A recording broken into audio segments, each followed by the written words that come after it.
The following program contains strong language that is not suitable for young children. Viewer discretion is advised. In 2019, Michael X won the Wrestling Rundown Championship, taking the world by storm. But then, the virus attacked. These men promptly escaped from mental insanity by talking about the nerdiest shit on the internet, filmed in the Massachusetts underground. Today, still wanted by the people of YouTube, they survive as nerds, weebs, and dorks of fortune. If you have an obsession, if no one else can talk, and if you can subscribe to them, maybe you can hire the Indie Force.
I love it when a plan comes together. Ladies and gentlemen, boys and girls, children of all ages, welcome to the Indie Force, a podcast for nerds, weebs, and dorks of fortune. It's 4th of July week. Hope you're having a good 4th of July wherever you may be. Thank you for the military for serving us and keeping us free. Yes, thank you to all our veterans for serving a dead country. Fair. Not dead yet, but it's getting close. Not dead, more like decaying. I guess that's the more appropriate term. You're being generous. You're gonna have some balls to sit there and take gunfire. So either way, I want to, show the respect. But I'll say this. Oh, absolutely. I'll say this: the 2 weeks prior to the fucking 4th of July week, if there is a God, I don't like living inside of a microwave. Thank you for 70-degree temperature. It's better.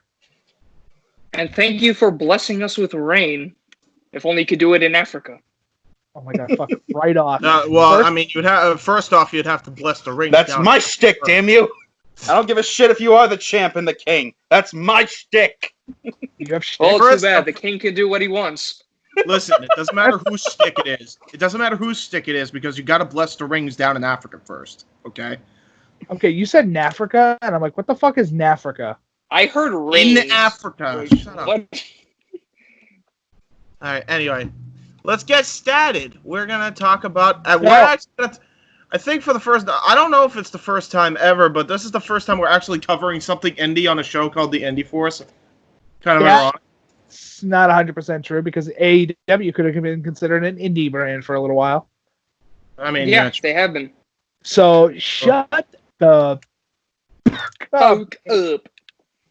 Well, all I heard was a cough. So anyway, we got some good stuff to talk about today. We're actually going to switch it up. We're going to talk about the stuff that we usually save for last first, and then we're going to save the wrestling topics second, and then make the gaming and fiction topics for last. So, if you guys like this video, and you like how that format is... No, I'm cutting you off before you start doing your 3 of those in the video. I'm doing 2. I heard what you said already. I'm doing 2. 1 in the beginning, 1 at the end. Anyway, that's my limit. Okay. But as I was saying, if you guys like the format, if you like guys like Indie Force at all, in general, make sure you smash that like button. Comment down below if you're watching this on video on demand or in the live chat if you're watching it on Premiere. Make sure you share on Facebook, Twitter, Snapchat, all the like. Make sure you share it on social media with your friends and family. And don't forget to just say hi. I don't know. Say hi. Don't go to my Facebook. There's nothing really on there. As everybody knows, I don't post anything on Facebook except for shit that I'm like. And try not to come too close to me. Not that I'm sick, but I'm kind of out of masks. So. What the fuck do you mean you're out of masks? You have like a face cover. That's what I'm talking about. Why, it broke? Great. Well, I mean, we got some. If you need them, just come by and we'll hand you a couple. Thanks, bro. Yeah, no problem. What was I going to say? On. Stay there, you sick piece of trash. Anyway. You fucking garbage. That being said, we are now going to talk about an actual independent project going on YouTube right now by the man known as Matt Provencal, or you may know him if you're a fan of Super Mario Brothers as Matthew Thomas Provencal, his full name. I don't know why Rich put his full name in the credits, but hey, I'm not here asking questions. So, we're gonna look at a series he's trying to raise money for that he really wants to go full in with. It's a GoFundMe to raise money for this for the show he's trying to do on YouTube called Kingsblade. It's a fantasy short film, and we're gonna check out a preview of it and what he's trying to do with it. This is the video by Matt Provencal right here, and we are going to play it. I keep hearing Matthew Pencil. I'm sorry. Or Matthew Provencal ass. Yeah. Made that mistake when you were a kid too. Wait, his name is Pencil Ass? That's awkward. No. Anyway. Oh god, the bullies would be relentless on him. Let's go, Pencil Ass. Hey, what's up, Big? Hey, can I play the fucking video? No. Fucking prick. Okay, let me play it. Hi everyone, my name is Matt Provencal. Some of you may know me from the Rich Alvarez web series Stupid Mario Brothers. I'm also an actor based here in New York City, has worked across the country regionally, and I'm making a movie. I'm making a 15 to 25 minute fantasy short film with original characters set in an original world. I am a lover of all things fantasy and medieval, and I got the idea to write this film about a year ago. It was May of 2019, and I had just finished watching Game of Thrones all the way through for the very first time. And I wrote That's your worst mistake. Characters, a basic storyline, and I drew a map. And I sent all of that to my two buddies from back home, Richard and Chris, who are also involved in the Stupid Mario Brothers web series. They loved the idea. We all began working on a script together. Once the script was done, we began working on a GoFundMe page to fund the film. We have raised $3,470 of a $5,000 budget. But sadly, as of March of this year, Richard and Chris are no longer involved in the project, meaning all of that money will be refunded and we'll have to start from scratch financially. But I'm not giving up on this project, and since the departure of Richard and Chris, I've been getting back on track to bring this film alive. I have a good friend with a film degree from NYU who's been helping me rewrite and revamp the script. I've done new location scouting. I've been working on a new GoFundMe page. I have called so many fight choreographers throughout New York City. I have been talking with fellow actors and friends about the project, and I'm preparing to have them read from the script. And I've been working on this film every single chance I get, and it's going to move forward a little bit every single day. The concept art and the map of the world are in the GoFundMe page description, done by the brilliant Archie Casey, aka Morning Coffee Run. Morning Coffee Run. Funds are important to any artistic endeavor, and this being a fantasy film, that will require more costs than the average production. These requirements will cover costumes and props, in this case swords and armor, transportation to and from the set, fight choreographer compensation, getting a film permit, renting a nice camera with nice sound equipment. But the biggest thing that's important for this budget is compensation. The original film budget of $5,000 had nowhere near enough money to compensate people for their time, and this one is absolutely essential it has that, so the artists are paid for their services and for what they do best. I've always specifically wanted to be the hero in a fantasy story, but a lot of casting directors would never see me in that kind of role. They usually see me as the best friend or the funny guy. Yeah. We'll Sherlock. We're gonna get to that. We're actually gonna get to that because coming from the guy that was the villain of his own little fucking interweb series. He actually, this is the first time he'll be a full-on hero if he gets the money here. So I'm actually intrigued with that. But anyway, we'll continue. We move on. Usually, it's the funny guy.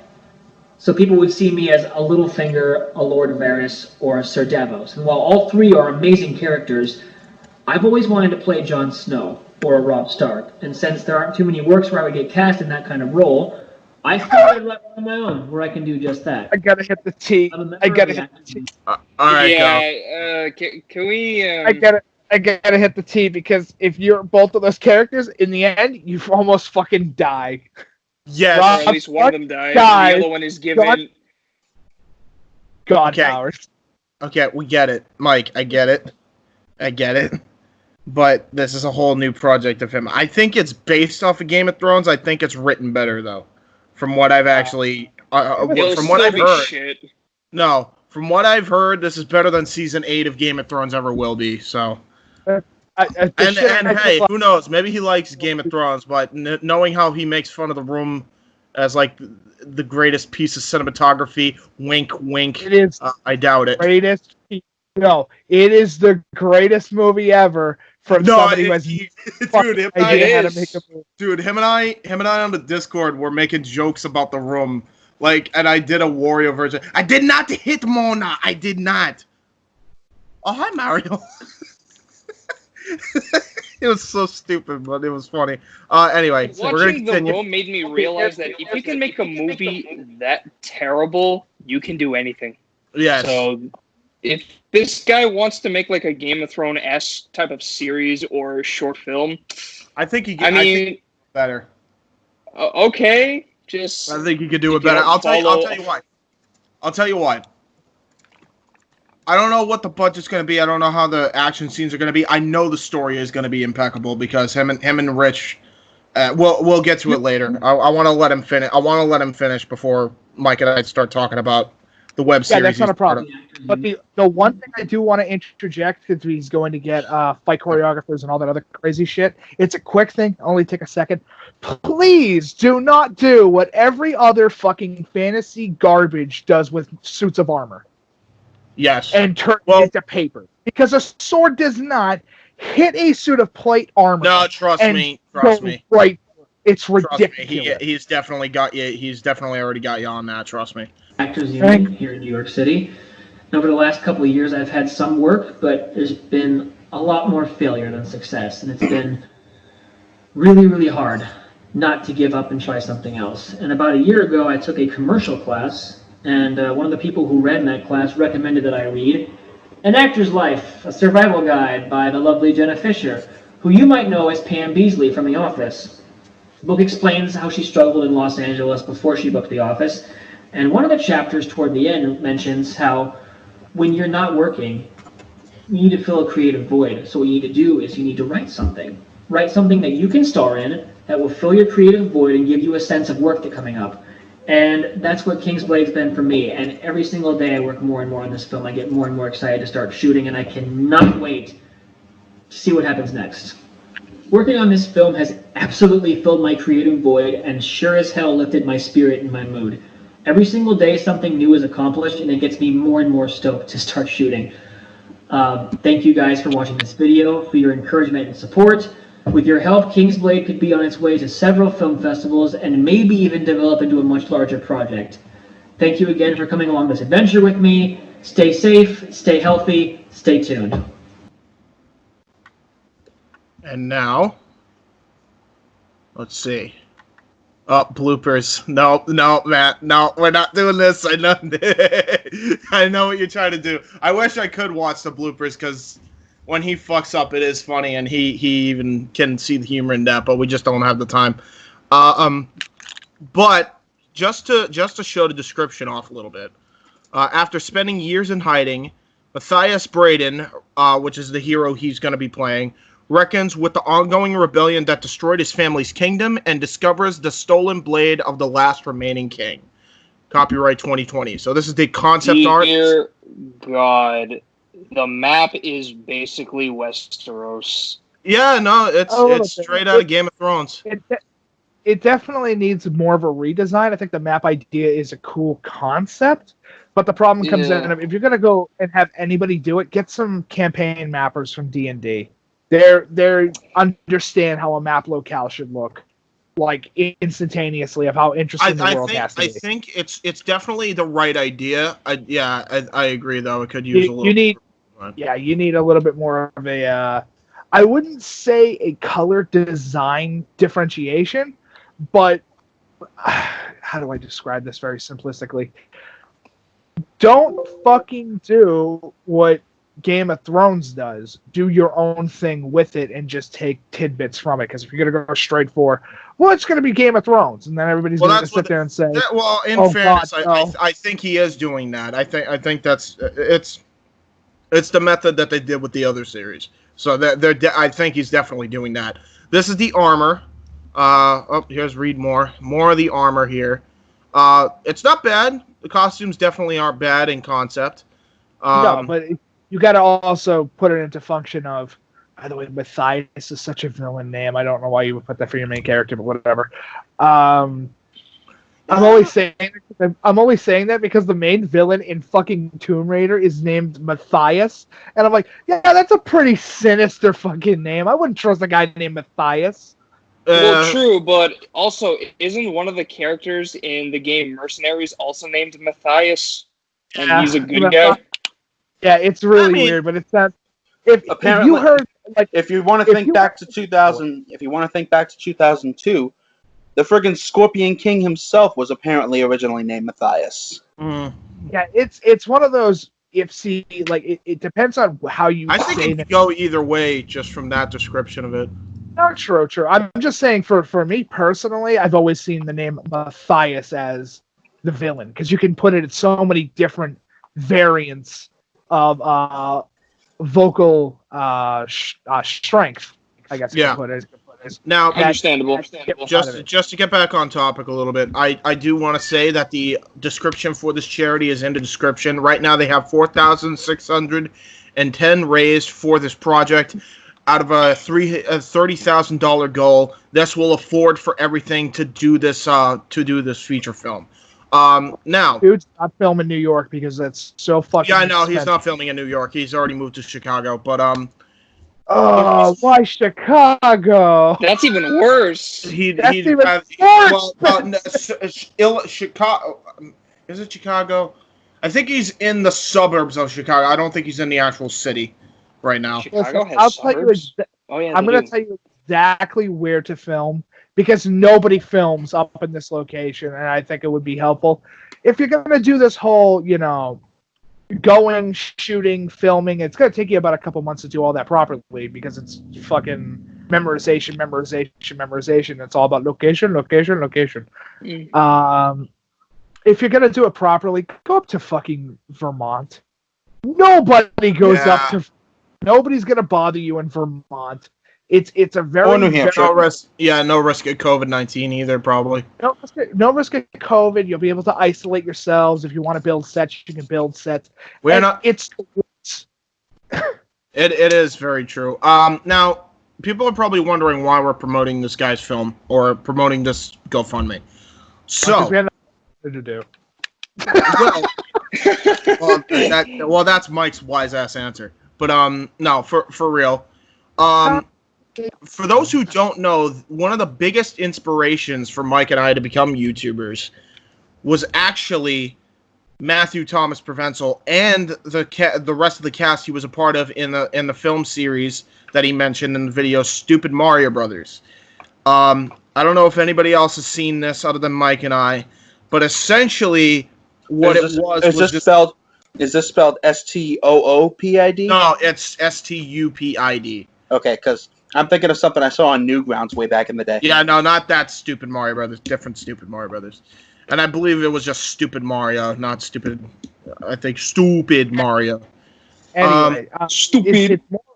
It's more the factor that Rich Alvarez, with a group of his friends, decided, fuck it, we have these Halloween costumes that we had from a couple years ago. Let's just film with it and see what happens.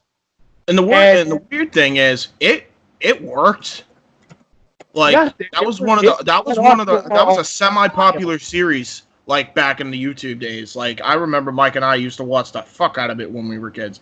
It was back in 2007 to 2000 and I think they ended the series in 2012. Actually, then I say that, but then they continued it right up until 2014, I think, with the finale of Super Mario World and then Super Mario Brothers Legacy, which was another independent film, actually, by the way. But yeah, it's been going on for quite some time and was kind of there, I guess you could say, at like almost the birth of YouTube. Yeah, it was the birth of YouTube. As one of those people having fun making something that is weird, and then attempting to make it serious. Yeah, they did it. And they did it. Here's the weirdest thing. They did it so well. The weirdest thing too is their first series wasn't even Stupid Mario. It was a King Arthur series. If you know the Arthur series, it started with that on the Rich Alvarez channel. He then started working on Stupid Mario. He never ended up closing the King Arthur series he started, where he made up a whole character in the universe named Nox Decius, which is sinister as fuck sounding, and he turned into like a villain in that series, but they never really had proper closure. So he actually weaved that story into the Stupid Mario Brothers story, and it was like the first time I think Mike and I ever saw real like weaving in storytelling from different series. I think it was our first ever. It was definitely the first cross promotion that I ever seen, other than Super Mario Brothers Z with Mario and Sonic. That's the obvious one, but it was like something that you didn't think would work, but did.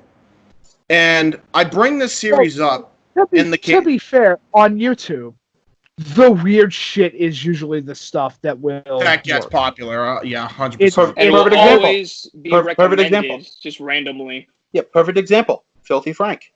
Yep, 100%.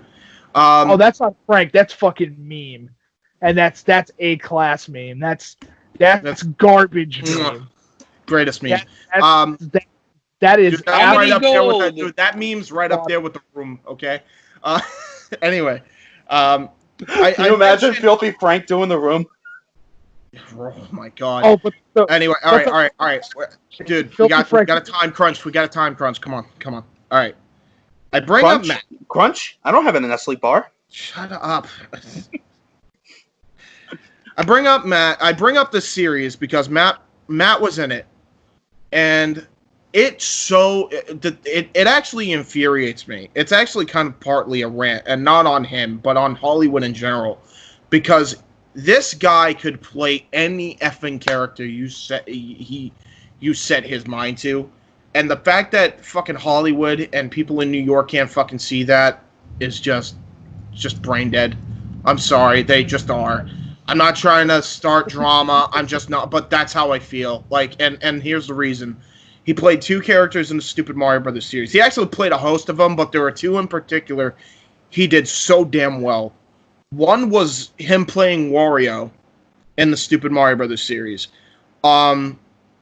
And he did great. He just had different points where one time, Wario, the typical goofball, and then he turned him into the most serious, badass character in part 2 of the Stupid Mario Brothers movie. I couldn't believe, Wario was my favorite character in that entire series. And then, because he liked the Golden Compass, right? Yeah. No. Fuck Peter Jackson.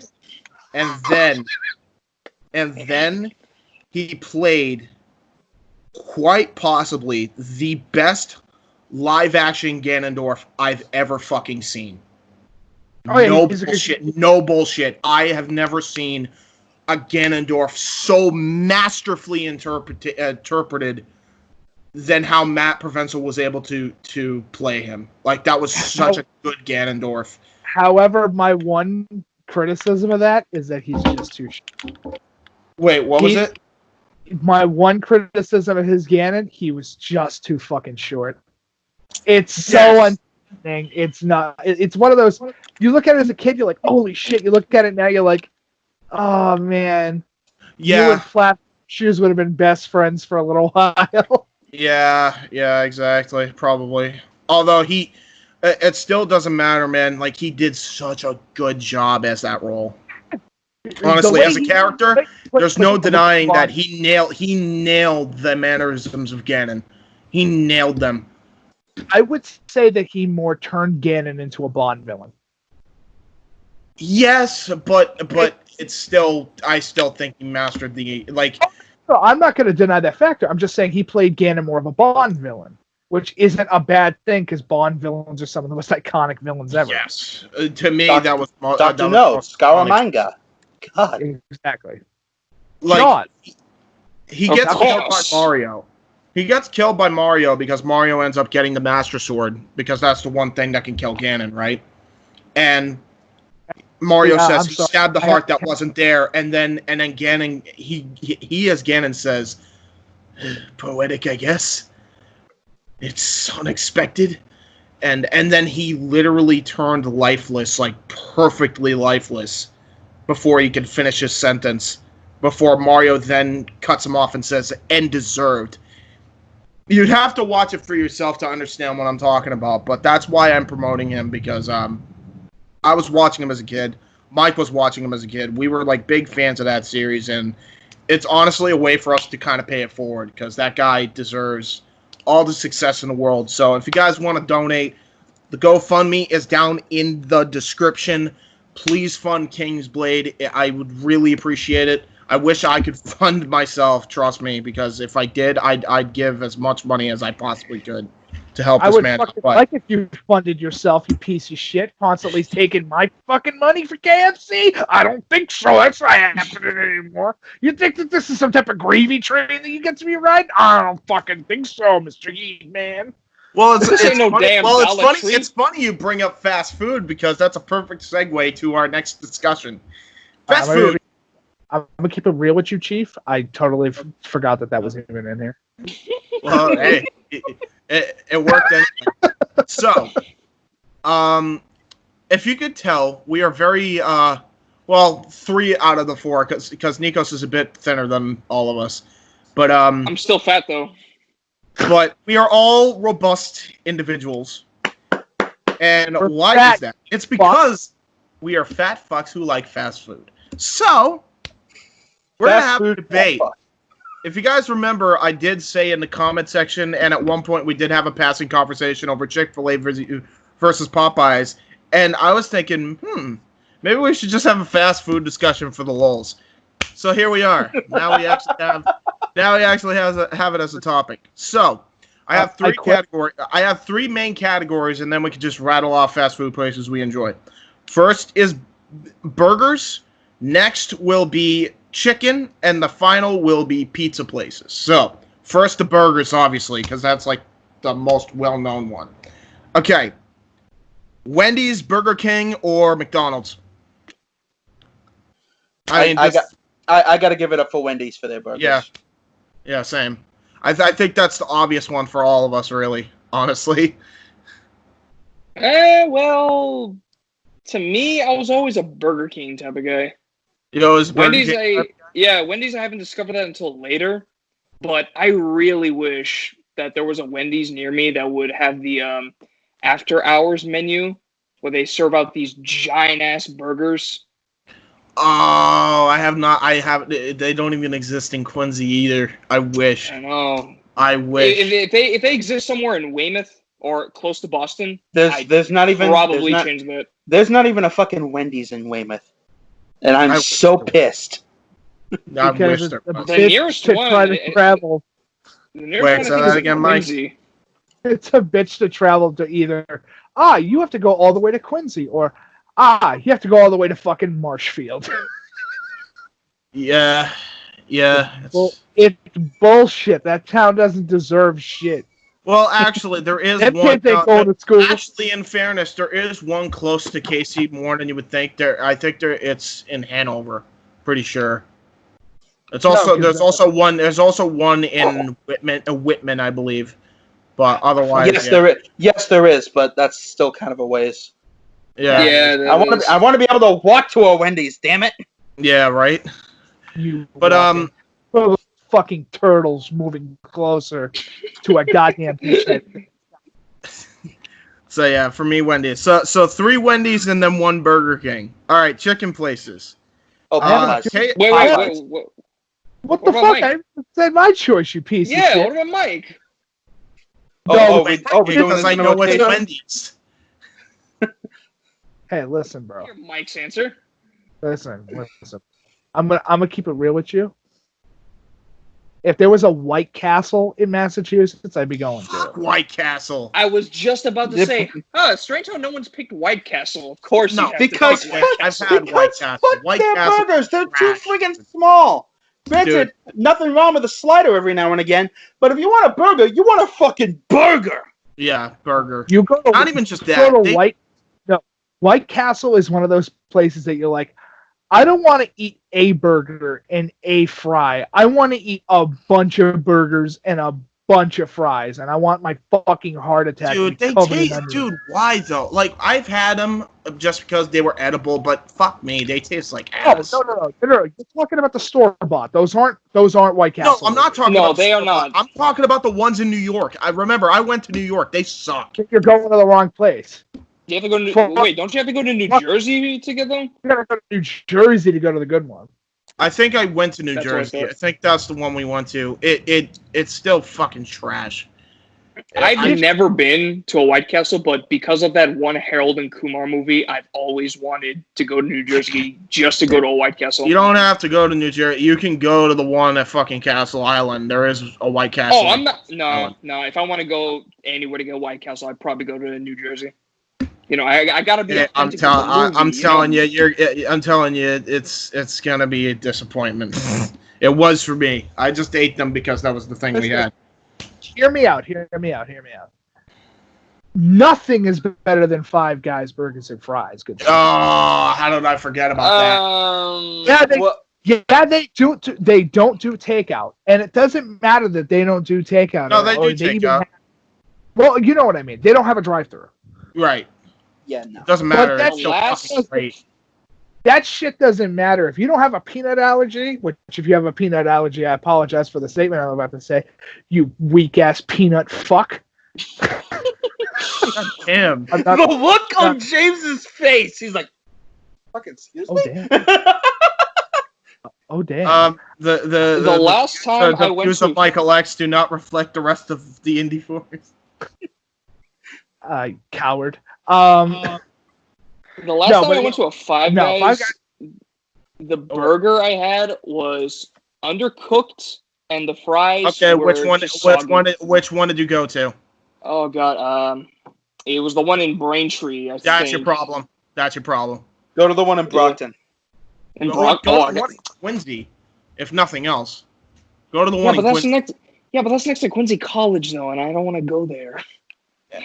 Well, I mean, I don't blame you there. I don't blame you there. Which, by the way, hilarious story. You know that Five Guys in President's Place? I think so. Yeah.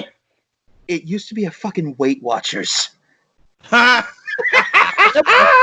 am. You were the watching chosen one. Oh, they're watching the weight, all right. Yeah.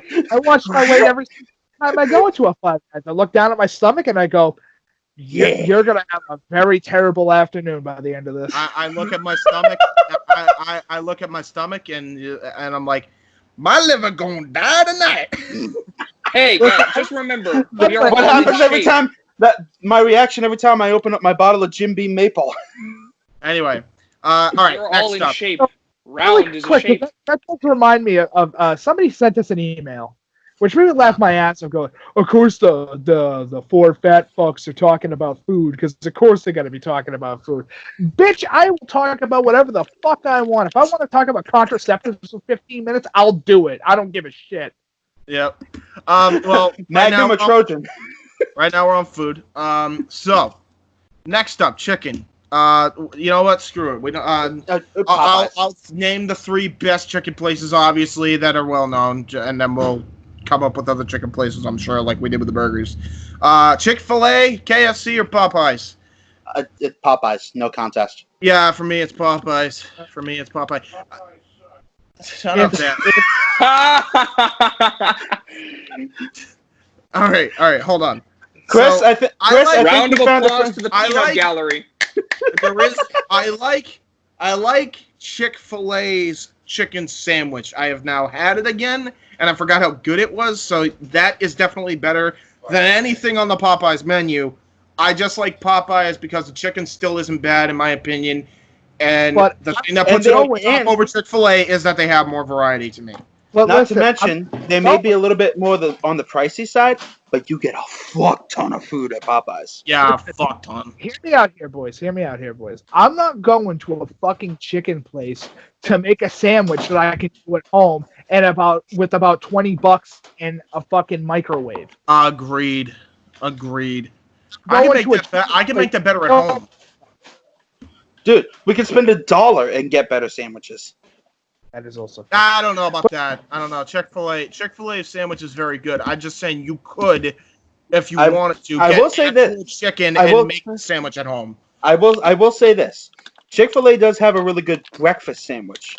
They take a piece of their chicken, they throw an egg with it, a fried egg, and they put it in between two halves of a biscuit, which is actually pretty good. And that's the animation. Dad, we have a new thing to try for breakfast. I'll tell you later after the show. Okay. So. Wait. I still haven't given my vote yet. For me, it's gonna be neither. For me as a chicken place. Now I'm gonna cheat here because yes, this place does offer chicken in their sandwiches, but well, it's actually not a sandwich. Euro City. They make some good ass homemade chicken there. You know what? And you're gonna be shit grease for like 2.5 days. But it's still fucking good though. Any chance I go to Boston, the first place I go is Euro City because they make some good chicken. To shit your pants for 2.5 days? Hey, worth it because hey, there's not a Chick-fil-A near me. There's one I go all the way. Why go to Hanover? We can just go to Boston, which is like not that far. Yes, like a fucking idiot. Let's go twice or 3 times the distance to get a chicken sandwich. Well, I mean, it also depends on where you're coming from, I guess, because we travel a lot. So how often? No, hear me out. How often are you sitting at home going, "Damn, I want to pay bus fare in order to get a chicken sandwich"? I mean, a lot actually. I have that internal when you put it all like the that. time. It's either I spend more money to get fatter, or I spend less money to get less fat. Listen, I'll say it right now. No, when it comes to a chicken place, it's always going to be KFC for me. No matter how fucking bad it is, because it's one of the big creative sources for fucking everything that we've done. Yeah, you know what? You're not fucking wrong. WYW, born in a KFC. My initiation into WYW in that same fucking KFC. Yep. Hell, my character creation was thought up at a KFC. Mike and I had a booking session in a KFC. Multiple booking sessions in different KFCs across. That's gonna be our sanctuary. That's where we're gonna be dead and buried. Is under the KFC in Weymouth. Thank you, Colonel Sanders. Thanks for telling me your secret recipes in Kentucky. You fuck. Anyway, let's go. Let's talk pizza now. So, there's a lot of pizza places. Oh, there's a fuck ton of pizza places. But I think I'm gonna go with the 3 most well-known worldwide, and then we'll talk about. Actually, I'll cheat and go 4 because I'm also gonna put a New England one there. Little Caesars, Domino's, Pizza Hut, Papagino's. Okay, first, I guess Domino's can go fuck themselves because they take Domino's the delivery service I've ever seen. Actually, the one in Weymouth has gotten a lot better. Oh, and I agree. There is a pizza there that is better than any other pizza I've had, fast food wise. It's their pan pizza. That's the pizza you want. The regular pizza's fucking dog shit. The pan pizza is where it's at. This is, I offer a rebuttal. Pan. Go, rebuttal. So my preferred pizza place is none of the ones you chose. Yeah. It's actually Gusto's Pizza up in Weymouth. Wait, is that the one near the teen center? Yes. Oh. You disappoint right. me. Yes. James, you know how many I've pizza heard places some are bad right marks next about to this place, but they make some pretty damn good fucking pizza. I mean, Like, yeah, I'm sorry. I get. You'd have to eat it. Yeah, that's if you eat it hot. Yeah. That's when it gets cold. It's the shits, dude. I'm sorry to say it, but I'm gonna choose neither of those options as well because I know one place that's fucking super good. Oh. And you can eat that shit cold and it's still super good. Oh. Would that be I have a Capone's? feeling I know. Joseph's Bakery, son. A fucking bakery. Damn it. How do we forget? Yes, in Boston. Oh, that's why I never heard it. Yeah, it's the best. You're spending too much time. You're spending too much time in the Euro place. You never think to check out the pizza place. Yeah, because I don't know where it is in Boston. No, it's in South Boston because James is an idiot and keeps fucking thinking. How do we forget about? You know what? How have I not seen this place? I go to South Boston all the time. Since we're actually good. Like, I'm talking about, like, okay, St. Patrick's Day, putting in an example, you're fucking plastered. That pizza is so legit, it's not even funny. How about since we're talking about pizza place, how the hell we forget about Pizzeria Regina? No, we're talking about. Thank you, James. Thank you for bringing them up. No, that's true. But I'd have to put them as a solid number 3. Hold on. I gotta put this in perspective. That is a pizza that's so fucking good, dude, that if you have a hangover, that's the hangover pizza. That's like, life isn't terrible. I actually might have a shot at not hating myself in the morning. I might of not wanting to die instantaneously because my stomach has consumed so much liquor that I can't. If we had to pick the 4 places so we don't confuse people on locals, what do we pick out of those 4? I gotta go Papa Gino's. Yeah. I would go if it's just regular pizza, Little Caesars. If it's pan pizza, Domino's. Those are my 2. If I had to pick, those are like my favorites. If I'm picking a top 3, it's number 3 Pizzeria Regina, number 2 either Poopsie's or the Brew House in Braintree. It's pub pizza. It's pretty much the same thing. And yeah, and number 1 is probably Papa Gino's. Yeah. You know what pizza Papa Gino's is really good? The one near Gary's house. That one is fucking great. There's a Papa Gino's near your uncle? Yeah. Yeah, that's where we got the pizza from. Yeah. Oh yeah, that's right too. I thought he ordered from somewhere else. I'm fucking dumb. Yeah, but yeah, that would probably be the best. Mental problem. Don't worry about it. but yeah, if you're talking about like any good pizza place, it's like obviously the local places are going to be the best because those are the ones I like. Yeah, always. Like Joseph's, Capone's, Louis' Brothers, Napoli's. Yeah. Actually, Napoli's is not Massachusetts specific. Really? I was shocked to find that out myself, but yeah, they're all over New England now. The Joseph's Pizzeria in Hull is damn good. I have not had that. I wish I did. It's so good, man. You're missing out. I'll check that out. We could continue talking about food all day, but if we keep doing that, then we're never going to get to the other topics.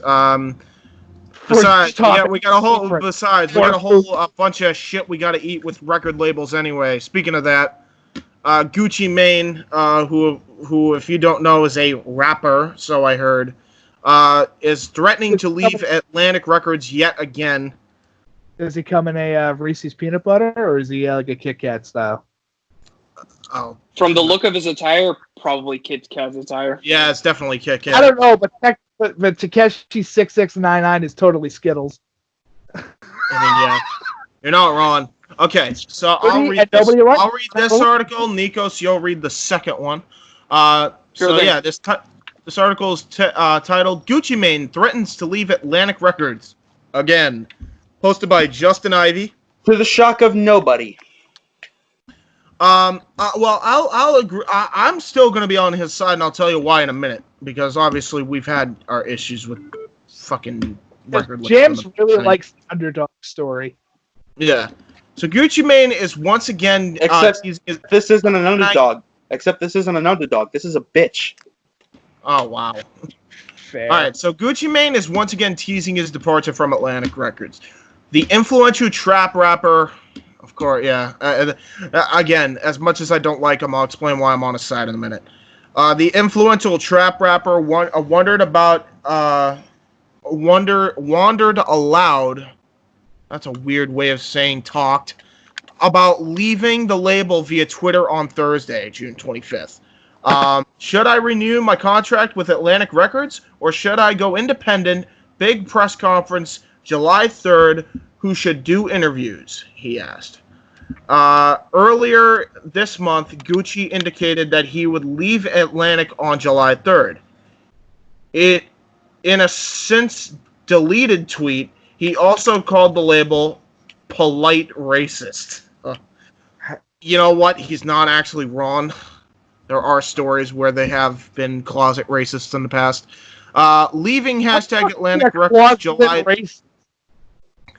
Well, he says, leaving hashtag Atlantic Records July 3rd, these crackers polite racists, hashtag solstice summer. I have no idea what that is. Probably some slang term. I'm sorry. I'll say it right now. If you're working for any business or any job, and they're being racist pieces of shit, Get the fuck out.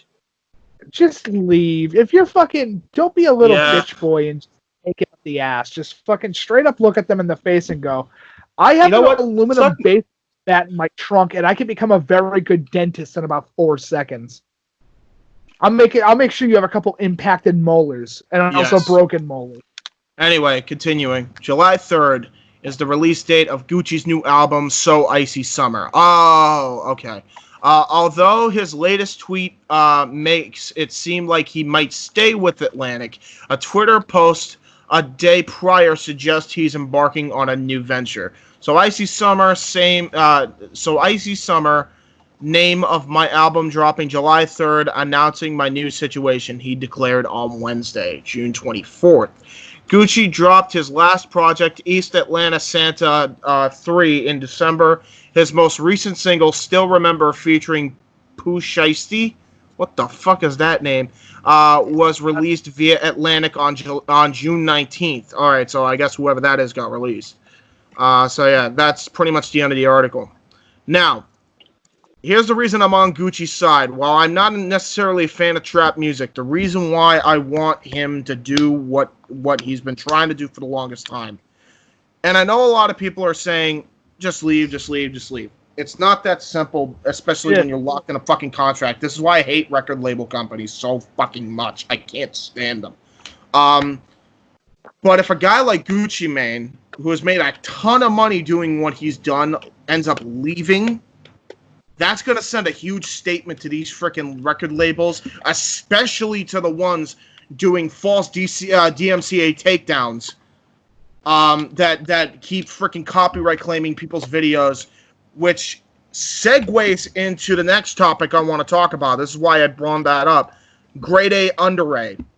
So Grade, for those who don't know, is kind of like a comedic satire YouTube channel. Occasionally he'll talk about some serious stuff, but he'll do it in a very comedical way. He's much like Jon Stewart in that regard. So we'll go. Never thought I would hear that today. That Grade A, Under A is fucking the equivalent of Jon Stewart. Yes. Well, so now I want to say this to Grade. We are not going to be reacting to the whole video, Grade. I know you have problems with that. We are going to react to a specific clip of the video. This is why I wanted to read that. Problems, let's go teach some kids. Yeah. So here we go. We're gonna go. I believe it's right here. Okay. I'm trying to find out where this whole thing starts, so I might have to cut here. There it is. It starts right here. Okay, so right here is the amount of earnings that he shows. So this is his YouTube analytics, right? So he's got almost 23.6 million, which is almost the entire population of Australia in terms of that. And that's 26 million views, I think, in the last 90 days, according to this, which is not bad for a YouTuber who doesn't post freaking daily, by the way. And this is how much he gets. You say so myself. I made a grand total of... But you made loads, great. Australia's fucking massive. Not even 900 quid. What the fuck? Mate, you see? I'm getting fucked. I'm getting robbed blind, I am, right? And do you know why? Do you know why I'm getting fucked like this? Hard. With a cactus and no Vaseline. Do you know what the core reason is for this happening? Because of that bastard song that I use at the end of my videos. What? No, stop, no. What are you doing, mate? Don't play any more of that, idiot. Seriously, I just want to point out how stupid that is, right? My use of 7 seconds of a song, again, 7 seconds, has basically made my YouTube channel belong to someone else. Sorry, right? But that's retarded. This level of abuse of the Digital Millennium Copyright Act law, whatever the fuck it is, right, which is the cause of this, is fucking retarded. And fuck the record companies that abuse this stupid law. Bunch of cunts. Well, musicians put a lot of hard work into their music grade, and they deserve to be paid for it. Deserve to be paid what? Every fucking penny I make. That's a reasonable amount, is it? Seriously, why do musicians get their work regarded so fucking highly when it comes to copyright issues, right? That a few seconds of their work is worth more than anything a YouTuber does. Like all the things that go into making a video for me, right? All the thought and research and writing and fine-tuning and animating and editing that I put into my videos for years, right? Which I do myself, by the way. Yeah, fuck them. That 7-second snippet that I put at the end of my videos, right? After all the funny bits are finished, is of infinitely more value. Because that's what people watch my videos for, isn't it? The fucking outro. I owe all my success to that shitty little snippet of yours. Thank you so much. So yeah, take all of my money, mate. Well deserved. Take every penny. Why don't you? That's not ridiculous, is it? That's reasonable, isn't it? You fucking cunt thieves. Oh my god. What am I That is a very angry Britishman. Yeah, well, no Australian. shit, he's getting fucked. Can you blame him? I mean, to be fair, like 100% fair, that's why I think the whole DMCA thing's fucking retarded to begin with. I can understand if it's, if it's the whole song, or at Yeah, but least it's not. a It's 7 large seconds. margin. 7 seconds does not mean shit because that beat could be created in less than about half an hour on fucking Audacity. Yeah, I can. If you have the It's skill set, so sure. easy. It's And dude, it's so- and it doesn't even matter. Even if you did create it, all it is free promotion. So, and by the way, and this is why I also have a problem.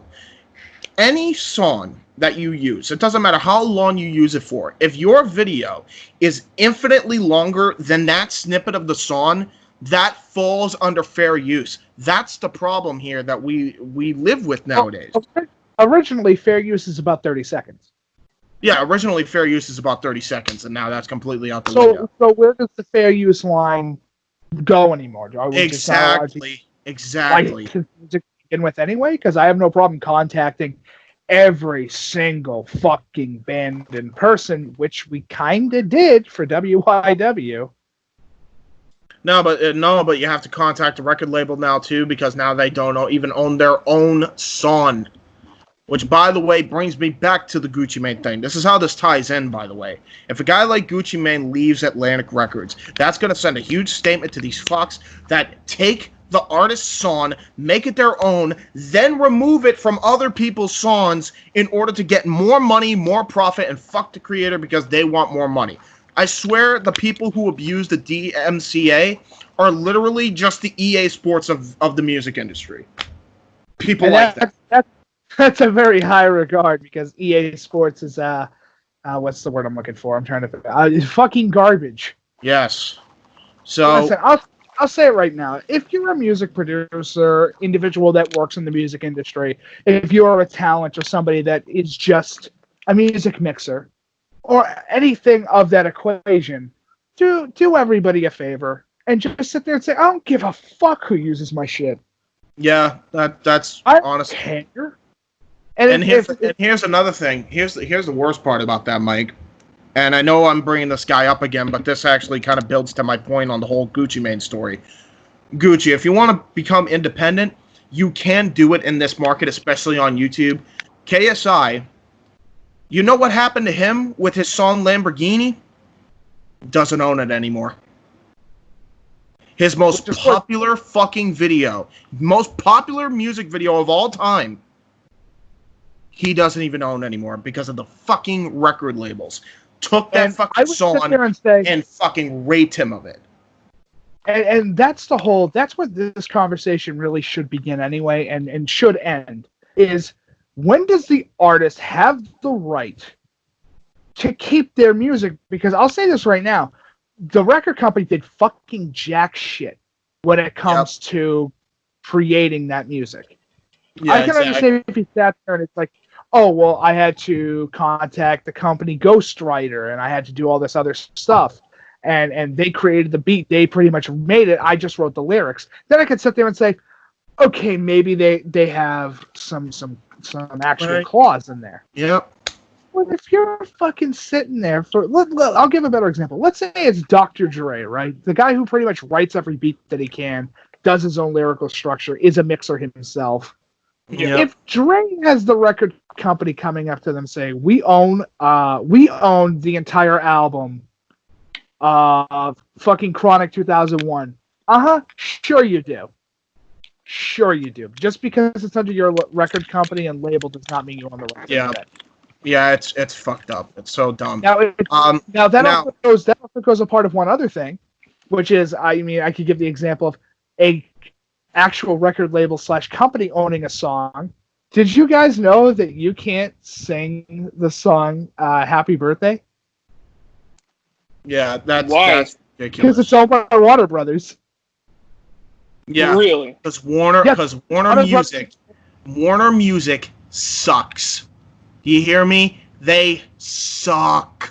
Why am I not shocked at this? Yeah, they like that song's like super old, and they still own it, and they own the rights to it. So anytime that you hear people in any fucking animated whatever or even live, they have to pay Warner Brothers every single time that they sing that song. Yeah, and it's like, that's fucked up. Yeah, because that should be completely under the fair use clause because it's a song that you sing your fucking kid. Yep, at their birthday. Give shit. Here, in conclusion, with these two topics merged into one, pretty much. Gucci, straight up leave Atlantic Records because you make some fucking noise in the music scene if you did that. Straight up, seriously, fucking leave them. KSI did it. He's not making as much money, but he's definitely a lot happier now that he owns 100% of his songs since New Age came out. And honestly, I think we can say this to all musical groups. If you're in a contract, tear that shit to pieces and lawyer the fuck up. Yes, yeah, straight up. I would. A lot of people in the music scene should really lawyer up and maybe even make a fucking whole suit, like a whole combined suit and shit. That being said, I think that's called a class action suit. I might be wrong. Class action lawsuit. Yep. You get that going, and hopefully you can help guys on top of that. Once you get that done, and at least you'll have creative control of what music you have. And at the end of the day, hopefully this stops. If you actually go through with this, Gucci, people like Grade A Under A and other content creators on Twitch that we've mentioned in the past and YouTube stop getting fucked by the DCMA because of 7 seconds of music. Speaking of music, Rammstein, the drummer, was in an 80s East Germany band with 2 East Berlin spies. Oh boy, we have not read this story yet. This is a full raw reaction. Nikos, if you would. Well, please. before we even start, I can give my full raw reaction. So the Rammstein drummer was in an '80s East Germany band in an East Germany band in the '80s with 2 East Berlin spies. We're supposed to give a fuck about this in 2020 because I just think Because it's Rammstein. It's Rammstein. Yeah, come on. Rammstein's the shit. I mean, yeah, it's great. It's great for like a trivia night or whatever, but in the long run, I think it's means just interesting. I think it's just. Oh, I mean, I don't doubt it would be interesting, but in the long run, it would change what exactly? Oh, nothing. We just. All right, absolutely nothing. All right then. Not everything. That's all I'm gonna say. Not everything we talk about, Casey, has to be something changed. By the way, Nikos, don't read all of it. I would read. Just read right up until see Rem Time and 6/6 Metal Songs of 2019. So yeah, I think that's where it ends anyway. But anyway, continue. So the article is called Rammstein Drummer was in 80s East Germany band with 2 spies, published by Joe DeVita on June 26 on the loudwire.com website. Drummer Christoph Doom Schneider's music history predates Rammstein. Before the Berlin Wall came down in Germany, he was part of the underground music scene in the late 80s and even shared a band with 2 government spies. Recollecting the major events in his life that led him down the path of music, Schneider told Metal Hammer about what it was like to perform music in East Germany. To quote from him, "In the East, we had professional bands which had all studied music and had official permission to play music. They were allowed to work as professionals and they had the right to charge money for their shows," he said, describing a hierarchy in place for live performance of music. The drummer continued, "If you were an amateur, you had to be classified at a certain level. There were 3 levels, and I reached the first one. I had a certificate which allowed me to charge 4 Deutschmark per hour when I played a concert. Without this certificate, it was illegal to play gigs, and you weren't allowed to make contact with promoters without one. This wasn't a preferred system for aspiring musicians, but there was no alternative. People accepted this because they had to," lamented Schneider. Further describing the process, he went on, "To get your certificate, you had to play in front of a commission, like a jury, who decided if you had the right songs, you were only allowed to play 40% cover versions in your set. The rest had to be your own music. That rule, however, had a benefit to bands, as Schneider explained. Actually, it wasn't that bad an idea, because bands had to come up with their own stuff. So there were a lot of interesting bands at that time." Speaking more specifically, Schneider looked back on his first proper band, Die Firma, translation, The Firm, who subverted laws with their lyrical aim. Die Firma was like a new wave punk band, explained the drummer, who noted, "The style was a little dark with gothic influences. We had lyrics that protested against the system. This was not permanent, of course.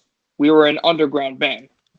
Schneider's future bandmates were circling the same scene, and he elaborated, "All the other Rammstein guys were in underground bands too. We used to play in small clubs with all kinds of fans, freaks, goths, punks. Even in the underground, government oversight was unavoidable.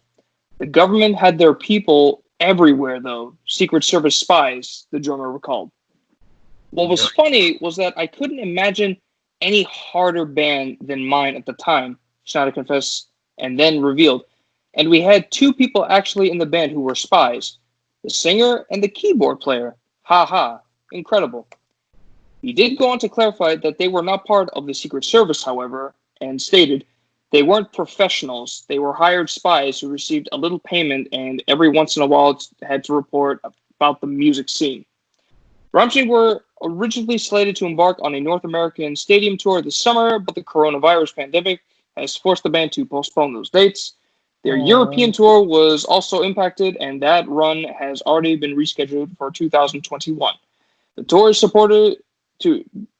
is in support of last year's Untitled album, which dominated charts worldwide. Well, that must have been scary when he first found out, but now it seems like he's just kind of joking about it. But I don't know, man. In East Germany, and he's joking about it. I mean, I'm just glad they weren't like official spies. Otherwise, they'd be fucked. It'd been a wrap. Put this in perspective, okay? Put this in a very specific pocket of when he would have been doing his underground stuff. Yes. That would have been during the Berlin Wall, I want to say. Yeah, that was during that time. It's not uncommon for that to happen, honestly. No, it's not. I'm just saying, holy shit, the fact that he had 2 spies in his band, that had to have fucking made him shit bricks before.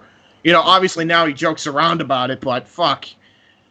I mean to be fair, it's time. One of those things of communism being stupid and going, we need to know what's going on with the music scene in fucking... Which, by the way, is exactly why communism will never work anywhere in the world. Ever. Anyway, I digress. But yeah. That's all I gotta say about that. But yeah, glad you're safe, because without you there'd be no Rammstein, I think. Maybe. I don't know. Okay, I'm gonna be honest. I know I'm gonna get some flack for this. But a drummer is a drummer, and a drummer can be replaced. The vocalist, however, the meat and potatoes of your shit, kind of can't be. It's not a lot of bands can survive after. That is true. I mean, hey, did you know that in the Beatles, Ringo was not the original drummer of the Beatles? Yeah. There was a guy named Pete Best. Was it? Thank you. Yes. And they named a street after him. Like, that was going to make up for the millions of dollars and pounds. Hey, listen, at least he has a street. You know what I mean? What's it called? You Got Screwed Boulevard? Nice. Fuck by the Beatles? Well. Speaking of gigs getting fucked, why don't we talk about the Simpsons here? We actually have a Simpsons story. So the Simpsons will no longer have white actors voice act characters of color. No. I need to pause you there. Simpsons. The Simpsons. You're fucking saying as the Simpsons. Stop. Simpsons. Anyway. The Simpsons. Let's. Casey, do you want to read this one? Give me a sec. Okay. Go ahead and read this. But yeah, it's crazy. First up, before Casey starts, why can't black people voice act white people and white people voice act black people? Isn't the whole point of these protests going on in the world are trying to make us, the human race, one race? You know what I mean? Yeah, well, I have proof of a black man voicing a white man. Phil Lamar. I had a better one, but what do you mean Bill Lamar was a white guy? Samurai Jack, dude. Samurai Jack's Japanese, dumbass. Yeah, that's not white, dude. He was Japanese, you fuck. He's Asian. He was white. What? Wait, how many white people do you see in Japan? Okay, besides nowadays. Okay, besides exactly. maybe. I mean, who cares? Who cares? Look, we're all with the whole point. Hang on. How about we stop segregating certain roles for certain people, especially if they've been doing the roles for ages? Anyway, Casey, I got the answer then, good sir. Darth Vader. What? Darth Vader. Black man voicing a white guy. Yeah, black guy voicing a white guy. Very true, actually. Anyway, famous black guy voicing. Casey, go. Damn. Go, Casey. Dude, I just looked at this article. I can't read this. This is bullshit to me. If you want, I can read it. It's fine. Please do. I can't let this escape my mouth. How How much cancer amongst the cancer scale, Casey, is it? Well, apparently, okay. Oh, I know what you're talking about. Hold on. I know exactly what he's talking about now. I'll just read this part, Nikos. Well, I'll have you read the next one. Actually, I'll have Casey read the next article that in the second break. Okay. Earlier this year, the Simpsons actor Hank Azaria, who is white, said he would no longer voice Hapu following years of criticism surrounding the show's portrayal of Indian American convenience store owners. What? Hasn't been doing that for years, though? Yes! For 20 years! Yes! Oh, come on, people. I hate cancel culture. Can I say that? I like Can cancer they culture. die in a fire? I hate when garbage cancer culture exists. Dude, it's fucking... This pissed me off. Also on Friday, Family Guy writer-producer Mark Henry said he'd be parting ways with his character on the animated Fox series. Wait. He's stepping away from Cleveland? Yeah, Mike Henry, What the the guy fuck? who played as Cleveland in Family Guy and in the Cleveland Show, is stepping down from his role. And That's fucked. That's so dumb. Listen, Well, hear I me mean, out. there are people that can do the Cleveland voice. Hey, Azers, you have an opening. Go for it. But hear me out. Who cares what your race is? It's a fucking Right. cartoon. Dude, the whole Listen, reason we got... Listen, I know I hold went on, pretty I gotta hard. say this. The whole reason we got into this mess that we're in the first place is because of segregation. Is because of putting people in certain races. Oh, we got to voice act a certain black character. We got to voice act a certain white character if I'm white. We got to if I'm Asian, I got to voice act an Asian character. That's how we got in this mess to begin with, you fucking dunce. Are you kidding me? Hey, hear me out. Hear me out. That's dumb. So Okay, so I want to apologize for going super hard in that factor. At least when it comes to that. But that's just stupid fucking thinking. Absolutely fucking retarded. You know what? You know what? I gotta do it. I'm hitting the button. Fuck this topic. Let's go to commercial break. Yes, I will at least, since we did read some of it. The article, if you want to read the full thing, will be in the fucking description, okay? I don't know why you want this kind of cancer in your life. Yeah. Dude, wait, it's fucked up. James, you know what that means? You can't voice Joanna anymore. Yeah, well, fuck you. I'm gonna do it. According to this article, you can't voice Joanna. Joanna needs to voice Joanna. I don't care. Joanna doesn't have the time to do it, so we're going to have to find somebody who is African-American specifically to play as an African-American character. Does that also mean that I can't voice almost the entirety of the cast of characters that I voice? Because apparently you're not a Westerner. That means Adam Page can't be Adam Page anymore. He can't be the Hangman. Fucking morons. By the way, McKenna Alio wrote that article. Yeah, fuck this. We're going to commercial break. Yeah. I'll end with this. Fuck cancel culture. But then he ended up joining WCW and the Alliance. Because when people think WCW, they think of the guy that basically helped WWF win the war, Stone Cold Steve Austin. Eric Bischoff, Uncle Bischoff, doesn't like his nephew Eugene. And we got Coach in Ohio, sporting Michigan-colored you, fucker. That pissed me off. Don't even get me started on Tony Storm crying. Oh, she cried. And the glass shatters. He opens the door. And off we go. Brawl ensues. They go all the way towards the Dipping Dots section where Cody dumps his Jericho's head in the Dipping Dots. That was my favorite part. Next was Best Friends getting interviewed. And somewhere Jim Cornette had a conniption fit. I got a ticket! I got a ticket! Get out of here! You don't mess Get with out of here! I have a ticket! And literally, security and the police escort the Nightmare family off the premises. MJF says, How you looking now, midlife, Chris? Do to get by, cause I keep ticking like a metronome, and my thoughts keep telling me to get me home, but my balls keep telling me to let me just let me That clock keeps ticking like a metronome, and my thoughts keep telling me to get me. A table from hell with the Psycho Asylum. An Iron Man match of factorial proportions. Man. In this fight, I will melt you down to slag. Versus machine. I calculate a 0.85% chance that you will win in your current condition. All metal mayhem. Calling Horizon. When you throw me into the wolves, I will return leading the pack. Vera McGarden. And I'll do anything to be the warrior on top. For the Athena title. Best friends turned bitter rivals. Johnny Star. Don't get in the way of the star or you'll get burned. James, the Archangel. I'm the real star of this brand. For the international title. The Outsider, Mark Young. The Executioner, Michael X. For the WYW World Heavyweight title.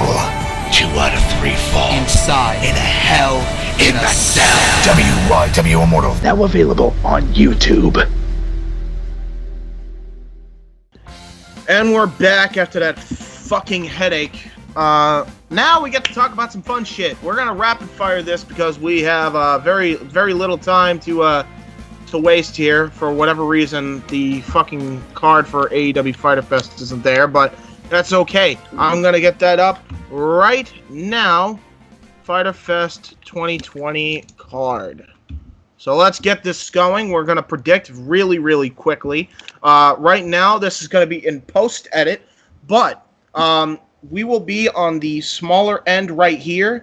Noah is going to give me his predictions card, and it's going to be right here. So everybody's predictions will be above us or like to the upper left of us or upper right, wherever I decide to put it. So, you'll see it. You'll see it in the final video. Yeah, just let's go. Yep. Okay, let's go. Okay, hold on.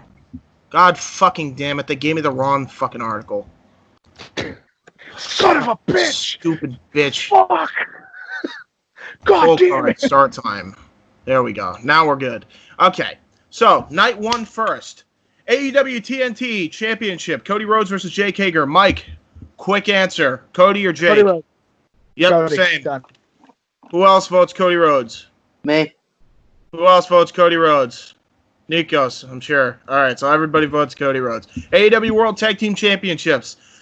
Kenny Omega and Hangman Page versus the Best Friends. Kenny Omega and Page. They're not losing the titles this soon. Wait, how long have they had the belts? They have held the belts since Revolution. And Okay, then, yeah. Still a little bit too early. Yep. Page Actually, and Omega. they've held them before Revolution. I think at Bash at the Beach, their last special. But this is their newest special. So, yeah, no. It's still too early. So everybody agrees Hangman, Page, and Omega? Yep. Yes. Okay, cool. AEW Women's World Championship. Hikaru Shida versus Penelope Ford. Shida's winning that, no question. Oh, Shida, absolutely. Oh, Shida. Shida, all the way. I'll agree with that. Yeah. I was going to say maybe Penelope because I feel like Kip is going to do some fuck shit, but I don't think that'll happen. So I'm going to say Shida. Even if he does fuck shit, it's not going to influence the match too much. Yeah. Especially if Ricky Starks is in the corner of Hikaru. Which could happen. Jurassic Express versus MJF and Wardlow. I got MJF and Wardlow.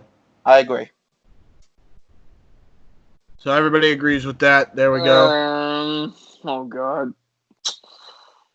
Yeah. I wouldn't. I would play it safe, Nikos. Yeah, I probably would say MJF and Wardlow. Yeah. Mike? So, Mike, what do you got? What was the question? Sorry, I had to answer something really quick. MJF and Wardlow versus Jurassic Express. Who you got? I'm gonna go with the dinosaurs. Okay. You know what? Fuck that. You know what? Nikos, no, stand down. I am doing you a favor. They're not winning. I made a note they're not going that to I would win. never vote against the dinosaur. You can't. They're too strong. Okay. Well, championship for me then. Championship for me or Casey? I I hope James is wrong, so that way he can sit there and say, "Oh, championship for James, huh? Go fuck yourself." All right, Private Party versus Santana and Ortiz. Santana and Ortiz need a win, no fucking question. Agreed. Who are they fighting? They need a fucking win. Who are they fighting? Private Party with Matt Hardy. Proud and powerful, all the way. Yeah, I would say Santana Ortiz. Yeah, they have to win. They've lost too much. Agreed. It's just, yeah, they need a win. So everybody agrees with that. Okay, yep. Night two. I'm gonna go up as opposed to down. Nyla Rose versus To Be Determined. So this is a mystery pick. I am actually gonna go with Nyla Rose losing to whoever the mystery opponent is. Who else agrees with that? I agree. So Casey agrees. What about you, Nikos? Wait, do we know who the mystery opponent is? No, but we're gonna just say they win. We can then pick who the mystery opponent is going to be and it will be for an extra 2 points if we get it right, which will pretty much guarantee us a win. I'm hoping it's Tessa Blanchard. I am hoping and praying it's Tessa Blanchard. For me, I'll vote for mystery person. Who do you think mystery person is going to be? Yeah, probably Tessa Blanchard. I'm gonna go left field here. And I'm gonna say it's gonna be somebody none of us are gonna be expecting. I'm gonna say Chris Cyborg. Really? Yeah. I don't think she's gonna be having another fight with Amanda Nunes anytime soon. Honestly, I thought you were gonna say Taya Valkyrie, but whatever. Is she released yet? I'm not sure. I know Tessa was. Which we'll get to, but nah, I'm gonna go with Chris. What about you, Mike? Who's the chick with the fucking two different eyes? Two different eye colors. Fuck, what's her name? Abaddon. Oh God. Abaddon. That's my choice because honestly, with her design and everything else, giving her the title right off the bat. You're picking mystery person to win regardless, right? Yeah, either way, that's just my guess for who the mystery person is. Cool. All right, next. Okay, Lance Archer versus Joey Janela. Archer all day. Archer. There's no question. Archer's beating the piss out of Joey Janela. I think we can all agree. Oh yeah, absolutely. Murder Hawk every day. Mike, you agree with that? Agree. Archer. Just agree. Go. Just keep going. Yeah. Shoot. Brody Lee, Stu Grayson, and Colt Cabana versus SCU. SCU. Dark Order. I'm going with Dark Order. Yeah. I'm gonna go SCU. Yeah, two SCU, two. Yeah. Okay. There you go.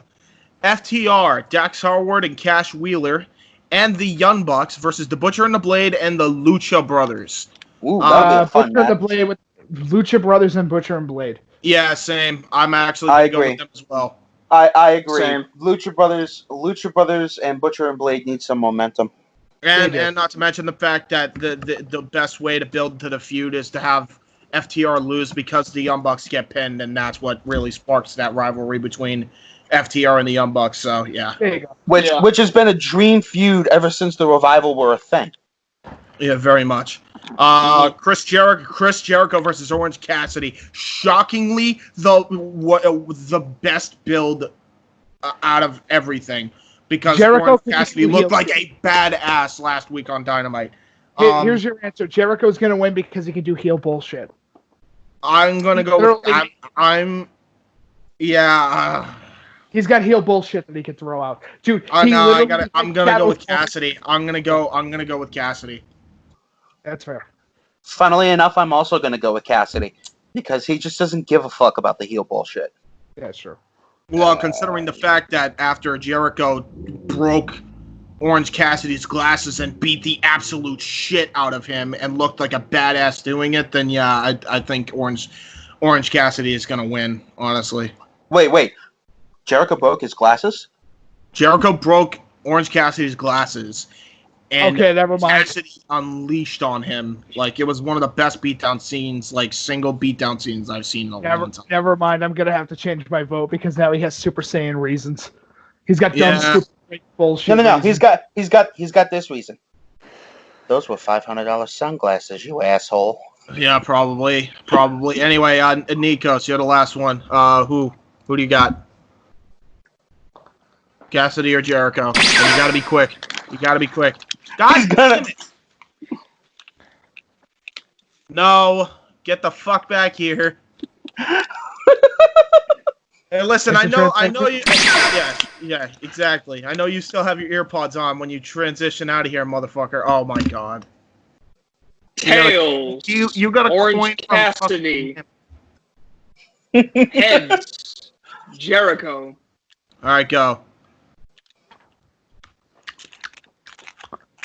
Actually, you know what? Let me do it again. This time. Oh my god. Now? Hurry up! You fuck like you fucking flip a coin like grandmothers fuck. Just hurry up already. I'm gonna kill him when I see him next. Wait, what did I say was Tails?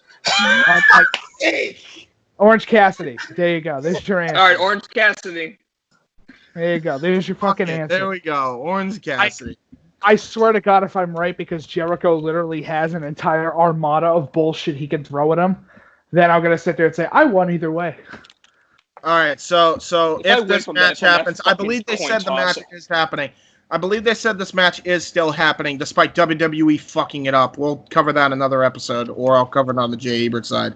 John Moxley versus Brian Cage. I believe this is now going to be an empty arena if they do it. I'm going John Moxley to retain because of that. I am also going John Moxley. Moxley has to. He has the most clout right now in the company. Yeah. He has. What about you, Nikos? No, don't fuck off. Fuck off. All right, Moxley. Yeah, exactly. So I do admire Brian Cage. Just Moxley's. I don't know why. I just need him to keep that streak going. Dude, he's fucking great. I told you guys. Dude, he's almost a year undefeated. Dude, he's legit. And they're gonna want to keep it going, so that way, here's my guess: he's fighting Punk at some point. Oh, dude, if Punk comes in, we'll see. Oh, I understand why you're saying that because Backstage got canceled, but still. I'm putting it out there because of the fact that if he holds it as long as Punk did, Punk has a reason to go into AEW and wrestle. Fight Moxley, to go one-on-one. All right, we're gonna make this quick. So Tessa Blanchard, for those who don't know, this kind of relates to AEW in a way, and it also kind of relates to NXT because I'm sorry, I guess they're dumb shits, really. And people are like, oh, this is the return on investment after they defended Tessa from all those allegations and blah, blah, blah, blah, blah, blah, blah, from the cancel culture bullshit. And I'm like, yeah, but it's still business at the end of the day. A global pandemic hit, and they expected her to come in during a pandemic when, by the way, her contract was up on June 30th, and they still gave the title to the person whose contract was expiring in 6 months. I'm sorry. Impact's the fucking blame here for losing the greatest female wrestler that anyone's seen in the last fucking... since Asuka, probably. That's on them. That's on them. I'm sorry, guys. That's on them. You can't blame Tessa for not wanting to work in these freaking times right now. And everybody's like, well, she could have sent in promos like they requested. Yeah, but the promos were probably for the potential program they wanted her to come in for. Which is probably why light dawns on Marblehead, she didn't want to do them.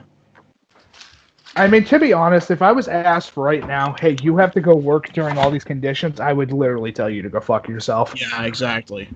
Kevin Owens did it. Kevin Owens did it. I would straight up go into the office if they go, hey, we want to run a program. Like, cool, we can do it as soon as this is over with, and we can build it properly because we'll have time to write the story properly. Mm-hmm. But other than that, go fuck yourself. I'm not working. It's their choice. It's their choice. Their choice. But anyway, so yeah, they have terminated the contract because Impact didn't get their way. Lol TNA. Spirit of TNA lives on. So that means that AEW and NXT have got some bidding to do.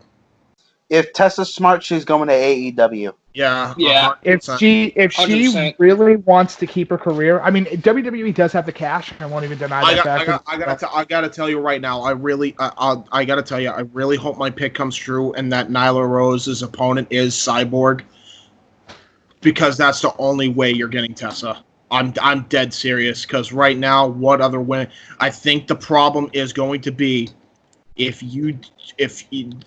there's no question about it, and I love AEW, but we can't even deny the best women's division in the world right now, other than maybe Stardom for New Japan and Bushiroad, is NXT.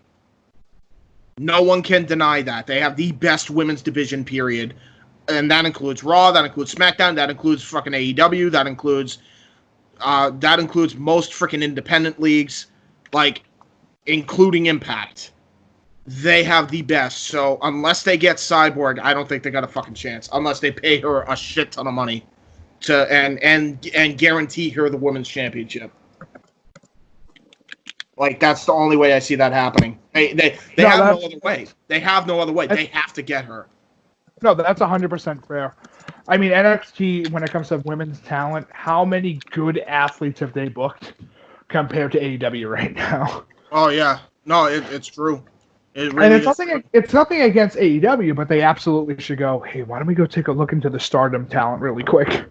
Yeah, exactly. I'm serious. See who we can grab for like a couple months. Not just that, man, but where the hell's Bea Priestley been? Because that's the only other woman that I could see legitimately having a great feud with Tessa. Like, isn't she on MLW? Bea Priestley? You would think, but she was also on Dynamite for a period of time, so I don't know what the fuck's going on there. I think she's one of those we grab her when we need her type of athletes right now, and that's fine. I would rather be that than anything else. Yeah. Use me when you need me, not overuse me because I'm fucking tired. You know what? I'll let's see who we think, not who we want, not who we want to sign, or who we think she'll sign with. So Casey, who do you where do you think Tessa's going to end up between those two? Well, as Mike has noted several times, if you are in the wrestling business, the number one reason you are in the wrestling business, fuck the titles, fuck the pushes, fuck all that other bullshit. You are in the wrestling business to make money. And as we have said, WWE, despite all their financial difficulties right now, are still the ones with the most cash. So I have a feeling we're going to see Tessa Blanchard on NXT very soon. Yeah. But I don't think it'll last very long because Tessa is the kind of person that knows which way the wind's blowing at all times. And maybe a couple of months into her NXT run, she says, fuck this place, I'm going to AEW. Pulls a James Storm, basically. Yeah. Oh, reverse. No, wait. It would be a James Storm. I forgot. Yeah, sorry, my bad. He got. Can you believe that Impact offered, even at that doldrum time, creatively offered James Storm more money to stay with Impact than to stay with NXT? That's wild to me. Anyway, what about you, Nikos? Where do you think Tessa's ending up? To better strengthen her career, I would suggest AEW. I agree, actually, in that regard. I can see that. It would help her a lot. I mean, sure, if she goes to NXT, she'll have, like, a mild career. Like, they'll probably use her on some occasions, but I feel like if you need a great push, I would recommend AEW, only to build, like, the better feuds and the better opportunities that they got. Yeah, and the better the female division there, because she could even be double as a trainer with exactly, with because as of late, or recently, the last time we talked about this topic, the women's division for AEW is stagnating quite a bit. So bringing in Blanchard would help increase it. Like, it will. And the division has a very good women's champion right now in Hikaru Shida, 100%. It's just they need that heel to be the champion. And Nyla Rose was very good, but for whatever reason, fans were just divided on her, and I just don't get it. I thought she was a very good heel champ. Her and Hikaru Shida probably had the best match out of AEW, period, women's wise. But Tessa's the best worker, not even just in males, but in females, period. There's a reason she won their world title over an Impact. But if I'm Tessa, I'm looking at long term, and I'm not looking for the short term. Because in NXT, you got plenty of classes you could have. You can have great matches with Candice LeRae, Io Shirai, maybe even Charlotte Flair happens at a takeover. Maybe she comes back for a little bit.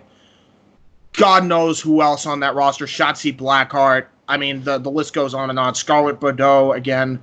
Like there's a lot of women on there that you could have classics with. But you know what? If you're but honestly, I think she's better suited for AEW. I think she's better suited for AEW because she'll get the title instantly. Her and Hikaru Shida would be a natural feud. If you get Cyborg, that would even be a better feud. Her and Nyla Rose could even work. That could be your modern day Awesome Khan and Gail Kim. That match. I have a counter. Go ahead. She is not needed in WWE, but she will be needed in AEW. And I'd rather be at a place that needs me than a place that doesn't need me. That will just throw me into the fucking wayside. Yeah. Especially working in a company that has made promises and has kept them to this day. Yeah. AEW does great with that. It's almost like they don't put their show and their fans first before the athletes. Fucking Stanford. But anyway, I'm not gonna. We'll be here all day if we go to that topic. But speaking of fighting and speaking of places people are going, I can't believe he's actually going through with this. We're going to just show this real quick. We're going to spend 2 minutes talking about it because we're short on time. But we has a picture of Fight Island right here. It's not as cool as I thought. It's going to be an octagon. Oh, man. Yes. I mean, I'm fine with the octagon. It's just... But when you think of really Fight hoping the Mortal Kombat ring... No, when you think of Fight Island, you think of like Enter the Dragon. Yes. Are you shocked though? It's UFC. No, but make it Enter the Dragon or fuck off. You know this to is be fair, this is one of those times where UFC should have brought back the entrances for one night only. To be fair, UFC is still a business at the end of the day. They do need some format of like oregano or at least organization and structure, regardless of whether or not they're on an island. It makes sense that they would bring the octagon in. Yeah, I agree. Do I agree with it? No. But does it make sense in the long run? Yes. I just wish they could have had the octagon in. I don't have no problem with the octagon. I just wish they did the decoration, make it look Mortal Kombat-esque. That would have been cool. That would have been the perfect time to introduce the yellow canvas. Remember when they did that at UFC 200? And then they're like, why is the octagon yellow? It just looked completely out of place. Here, that would actually make sense. Question, if you knock your opponent out, kind of like fucking, I can't believe I'm going to bring this up, kind of like Virtual Fighter, if I hit my opponent hard enough and they break the wall, do they hit a tree and a coconut falls on their head? There has been instances where a person's gotten rocked so hard in the UFC that they smashed the cage, knocked themselves out because they got smashed in the face and just went down to the floor. There has been occasions of that, yes. No, I'm saying good. No. I'm talking about like chest kick. You run up and chest kick them. Oh yeah, Anderson Silva. Anderson Silva. Yeah, true. Anderson Silva. I just kicked you in your chest. Oh, I'm sorry, little bitch boy. Are you having a tough time down there on the ground? I just hope on Fight Island I get to see Sugar Sean O'Malley because that dude's fucking legit.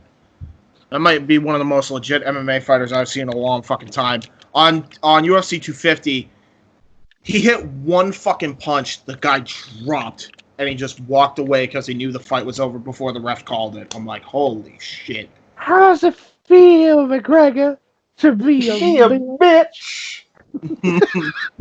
You a dick, bitch. That's what Silva's gonna do when he kicks him right in the fucking face in the first round. Speaking of getting kicked in the face, there's a time and a place to get kicked in the fucking chest. Yeah, speaking of getting kicked in the face, or in this case, rather the mouth, do we eat our words here? Remember, we talked about the Tampa Bay Bucks not having very good defense, and that was very true last year, but apparently because of the draft, Tampa Bay Buccaneers now have the number 5 defense in the league now. Having the number 5 defense and knowing how to use the number 5 defense are two very different things, my friend. Very true. But we also gotta know that the same coach doesn't necessarily worry about the defense. Their job is primarily offense. That's very true, but still. I don't know. That is worrying, and not to mention like their offense, I believe, is up there as well, and even with the addition of what's his name that got drafted to the Patriots as our quarterback now. Cam Newton. Cam Newton. Even with Cam Newton and the quarterback, I don't think we're even close to what Tampa Bay's offense is right now. Like they've got the best offense in the league now too. All I will say to this, this is really the only thing I have to say about this entire topic and football as a whole. In football, where you start is not important. What matters is where you finish. Right. True. Exactly. That's very true. So I don't know. So let's see what Tampa Bay does with this defense and with this improved offense. I think that we have a very good chance to see. I think we have a very good chance in the Super Bowl this year to actually see the Tampa Bay Buccaneers versus the New England Patriots. I really do see that happening. Are the Buccaneers even an NFC team? Yeah, they are an NFC team. Yeah, they are not AFC. Well, shit. So they were AFC. Well, fuck. Okay, yeah. Yeah, could be interesting. Could be interesting. I would enjoy it for sure. But we'll see what happens. Brady versus Newton. I'd like that matchup. That would be a very good matchup, and it would be weird. The only problem is I wouldn't know who the fuck to root for because in one you have the guy who is. You've been rooting for Tom Brady for 20 years. Now what the fuck do you do? He's got a here's what James. Here's what you do. You run up to like the side of the field during the game. You go, traitor, defiler, false deity. You are no god for man. Because in one hand, you got two guys on a team that have helped us win at least 3 Super Bowls. One of them has helped us win 6, and then you have all 6. All 6. All 6, yeah. And now you got the New England Patriots, and they're my home team, and now I don't know. Conflicted. I'm conflicted. I'm sad. I don't like I don't like being conflicted. It doesn't make me feel good. I'll say this because I care. I'm not a huge football boy, which nobody is shocked about. That Mike does not give 2 fucks about football. Mm-hmm. No. Because rugby's harder. Go fuck yourself if you don't think so. I've actually never watched rugby. I hear it's fucking brutal. Just imagine football without pads. Or a helmet. Without pads or a helmet. Like, just imagine, like, some 250-pound guy at 6'3" running at you at full speed, and you having no way to protect yourself. Yeah. You just take the full load to the fucking face. Just dig your own grave. There ain't no grave can hold my body down. Body down. Uh-oh, we're gonna get censored. Censored again. Oh, shit. DCMA all over our ass. Damn it. Mama. I knew my Johnny Cash impression was good. I didn't think it was that good. Mama, where's my lesson? By the way, that reminds me. When we get a guitarist, we gotta do that cover. We gotta do that. Yeah, we absolutely have to do that. But that's beside the point. Creative thoughts aside, I hope the best for both teams, and I really do agree. Yes, absolutely. That is up. I'm getting a call by freaking Matt. That's calling me. El Draje! It is him! The El Drajes! The Mothman. The Mothman. J. Mothman. Gatsby. Oh, Dad, step it. But real quick, Dad, step it. Step it. I hope for the best. No, Chris, don't stop. I hope for the best for both teams. All right, well, that's hope... going back It is into second. the category It is my of second Jason dream. Casey said. It's my second dream Super Bowl matchup. Right under Patriots versus Cowboys. I do want to see that match because that's two of America's teams right there. It's not fucking wrestling. Yeah, you know I'm what not I really saying want it's Can I tell you what I want to see? Can I tell you what I want to dream Super Bowl matchups? Shut up. No. Here, Football may not be wrestling. That doesn't mean they won't try as fuck to make a storyline out of it. Never mind. I mean, they've created fantasy football for a reason. There you go. Me trying to get me trying to get 2 fucking words out on this podcast is never gonna happen. So I'm just gonna shut my mouth because I got 3 fucking what were you gonna say? Go. I was gonna say, of course James is gonna try to turn it into a goddamn shoot wrestling match. Oh, here comes Brady. Can you believe it? Gronkowski's at the top of the fucking field goal. I'm not turning it into just because I want a dream Super Bowl matchup doesn't mean everything's wrestling, you douche. There are people that have dreamed up fantasy football matchups, you know. James, you cannot turn the NFL into NFL Blitz. No matter how hard you want. Which sucks. I will agree with that. It sucks, but it's not happening. Anyway, Moving on from the footballs to the racings. Two people we were expecting to have retired long ago, to a guy who is apparently retiring after this season. Jimmy Johnston, and this sucks. I'm really not. I think he. Speaking of being conflicted, Jimmy Johnston is going to be retiring after this season, and I don't know how I feel. Because I really wanted to see him. I really wanted to see him get that 8th fucking cup, and the only problem is now he can't because fuck Lowe's, and apparently Alley's just a curse. So he's probably just his Alley sponsor or ally sponsor has been the absolute shit apparently because he has not had a good car since he's switched sponsors, and yeah, it makes me sad. I wish he could have gotten that 8th cup.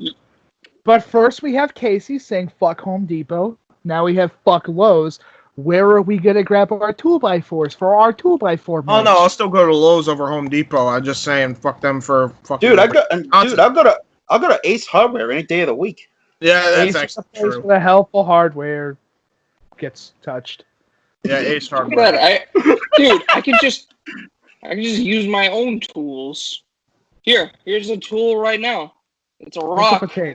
I can use it to hammer. You found a rock. Yeah. You got a Dwayne rock. Johnson. You're Charlie Dwayne Brown Johnson? now? Dwayne Johnson? Haha. No, this is more like Dwayne the Pebble. Dwayne the Pebble, Small Johnson. Anyway, sorry. You give me shit for saying gay shit. How's that gay? I just pointed out it's a small pebble, which means Small Johnson. How's that gay? Wouldn't his name still just be Dwayne Johnson? Yeah, but he's the pebble as opposed to. That's why I said small. No, anyway, you are fuck it. No one got it. I don't care. He's not getting it. You are attempting to get yourself out of a hole, and it's not working. What hole? You got yourself. Okay, you got yourself in the gay hole. Jimmy Johnson. So Jimmy Johns. Papa John. You know what's weird? I how I met Jimmy Johnson? Wait, seriously? Jimmy Johnson. Go. Yeah.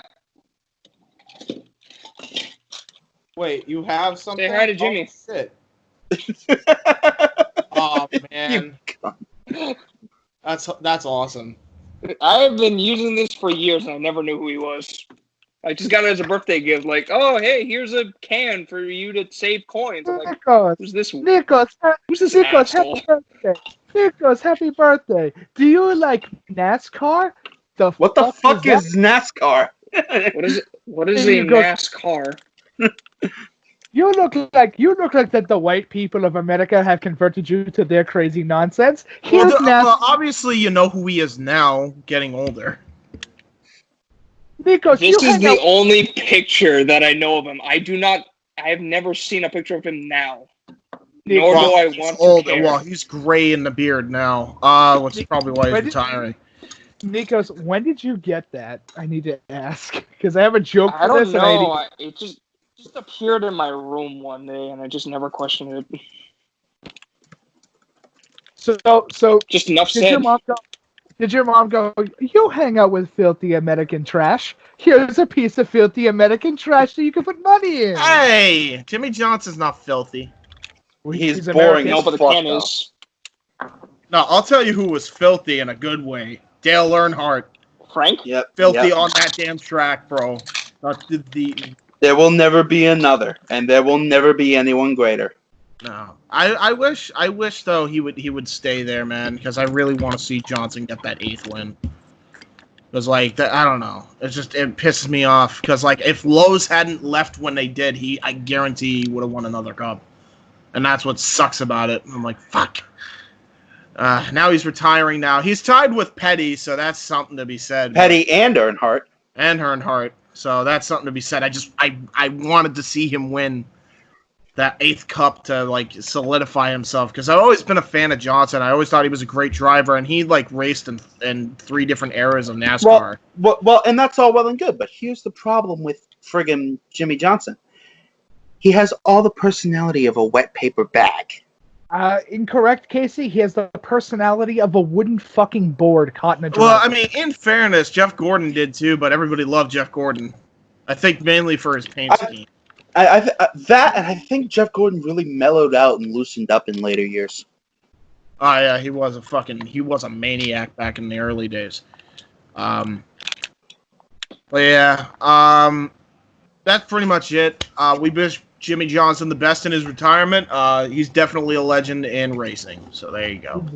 What if he accidentally goes, honey, I'm gonna go get some milk, and then we just hear Jimmy Johnston caused a 50-car pile-up on the highway today because he decided to go almost 210 miles an hour down the highway.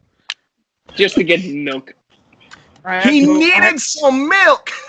Honey, I need to go get some bread. I'll be right back. Needed some milk!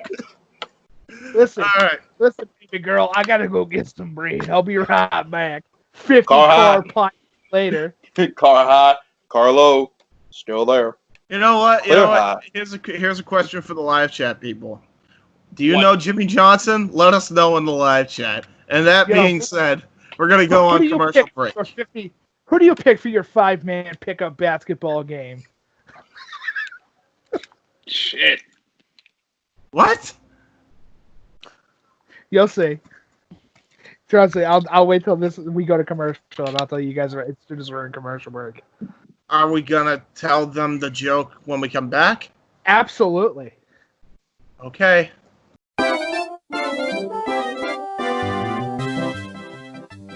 Hibiki TMD on YouTube, retro gaming, pro wrestling, podcast, Terry Bollea, Hibiki Honors, Hibiki Quickie, everything in between. Hit that subscribe. Follow me on Twitter at the Hibiki TMD. And hey! Watch out for pedestrians, pal! You on the bike! Slow down! Hit that subscribe down below. Check us out at the Hibiki TMD on Twitter, Hibiki TMD on YouTube. Oh, the goddamn goodness.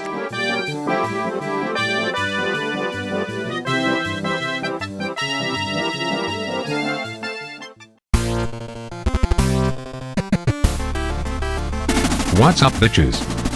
Are you tired of being bored during quarantine? Well, to pass the time, check out hundreds of free classic games on PlayEmulator.com.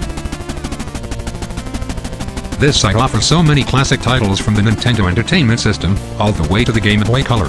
They also have a huge PSX library, along with an even bigger Sega library. The collection is massive and has hundreds of games, including, but not limited to, Sonic the Hedgehog, Super Mario World, Donkey Kong Country, the original Streets of Rage, Pac-Man and Mrs. Pac-Man, WWF No Mercy, Mike Tyson's Punch-Out, Virtual Pro Wrestling, Super Mario 64, F-Zero and F-Zero X, the original Tetris, Contra, WCW NWO Revenge, Doom 64, all Street Fighter 2 titles, Pokemon X and Y, Mario and Luigi Superstar Saga, the Ultimate Mortal Kombat Trilogy, and much, much more. They also have a small section for MSX including the original Metal Gear. There are also fan-made emulators you can play, including Shadowing Sonic, Mario vs. Sonic.exe, Simpsons Streets of Rage, and a Street Fighter 2 version of Street Fighter 5. Go on playemulator.com and enjoy the fun, fellow gamers, because this shit's super fun, yo. Indy Force approved.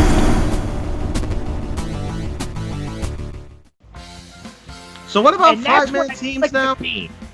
So that's when I flick the bean. Dad, you're Jesus Christ. I'm afraid you're gonna actually get stuck in that. For a second, I thought that was Casey, and I'm like, wait a minute. No, There's he's two right of them. here. How did There's he do two of that? them? How is this possible?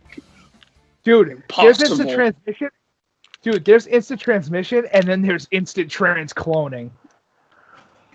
So yeah, okay. The 5-man pickup team is like this old fucking joke my old man and I used to come up with, which is look around, like look in like media or whatever garbage, and come up with like your 5-man pickup game of like nonsense. It's like, yo, I pick like the Michelin Man, Papa John. Day of Reckoning will come. Yeah, I had a sandwich. I like that. Hey, I like that game. No, I'm kidding.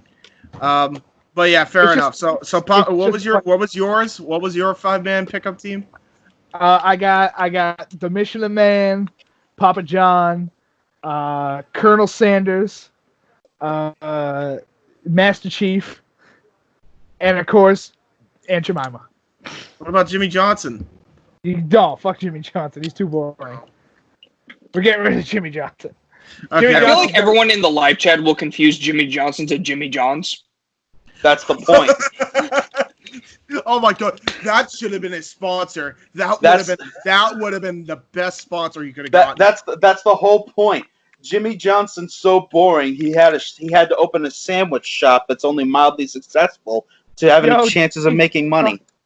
Yo, Jimmy Johns versus Papa Gino's in a pickup basketball game. Let's go. You want to fight? Let's just fucking have go, them you race- pipsqueak Just have fuck. them Get race in slapped Talladega hard. Field on NASCAR Thunder. There you go, done. Papa Gino just walks up to Jimmy Johns with boxing gloves on in the middle of his kid's birthday party, going, "Hey, you want to go get slapped hard, you pipsqueak pencil neck?" Okay, we move on. We move on from our Jimmy Johnson roasting to a game to roast. Well, not really roast because it is great, but it also is. I don't know. So I actually picked this topic, believe it or not. So it's Skyrim for the Nintendo Switch, and we're gonna have a debate on this because my personal opinion. Skyrim. Yes. They're milking the hell out of this. Not as bad as GTA 5. I'd put them at about even. Dude, it's getting there. It's getting to that GTA 5 level, dude. Really is. Like, holy shit. Like, Nintendo Switch now. Now, here's the problem with this. So, they just came out with the HD edition, I believe, for PC. And it's fucking great. It's like the best rendition of that game, how they kind of fine-tuned everything. And then they get the Switch port, and then it just looks like a potato in comparison. I was watching Rich Alvarez play it. Funny enough, Matt Provencal was our first topic, and we mentioned him. I was watching him play it, and just how disappointed he was. Because he made the character. His goal was to make the ugliest character ever. He made the ugliest character ever. He then started playing it. And then the dragon clipped through a house. And all of a sudden clipped to the sky. And then he's like, oh. It's going to be one of those ones. Oh. It's going to be one of those. I think they just need to make a new game, man, at this point. Like, this is milking it to the point of milking it now too much. Like that cow's out of milk, dude. Let me remind you of one thing, James. You're expecting Bethesda, the milk masters, to not milk Skyrim? Well, okay. So they they have milked it to the point where they've fine-tuned it, which is Meanwhile, good. That's why I initially didn't have a problem with that, but now they've released a Switch version, and we're teetering on that edge now. Teetering on it. Oh, yeah? Oh, really? Yes. Oh, that's teetering on the edge. The Switch version's teetering on the edge. Not the fact that you can play it on your fucking Alexa. The Switch version's the teetering on the edge thing. Dude, they don't know dude, that yes. Hold on. You've been cutting me off nonstop. Hold on a second. Hear me out. You fucking thumb. Hear me out. If you're going to do the comparison between Rockstar and Bethesda, here's the difference. At least Rockstar delivers a game that doesn't have bugs and problems day one. Yeah. Bethesda expects their community to mod the shit out of the game to fix it. Do you know how long it's taken Fallout 76 to get fixed, their fucking big, massive online game? Dude, Yeah. Bethesda's goddamn joke. Their best game under the title are games that they never worked on, and they're just a publisher for. And if somebody sits there and goes, what are you talking about? Oh, really? Doom Eternal, the entirety of Wolfenstein. Yeah, And which they did not originate. No. Yes. Can I give one more really good example of a franchise that they bought and completely fucked up, and somebody else who's a completely different company? Fallout New Vegas. Fallout, what? You cut out. I don't know what's happening with Mike. You keep talking. He was cutting out when I didn't even say anything, Mike. He's trying to talk about Fallout New Vegas. Fallout New Vegas? Okay.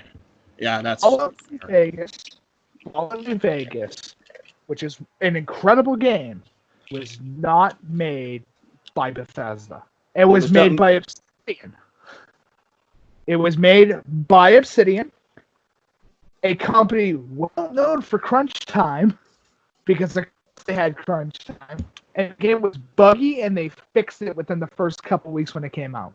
Now, if you go to Bethesda end, and we'll go to Skyrim specifically, that's on your Xbox 360, your PS3, your Xbox One, your PlayStation 4, including the special editions of these games, including that's on the Alexa, including it's on the Switch, including the special edition on the Switch. How many versions of GTA 5 exist?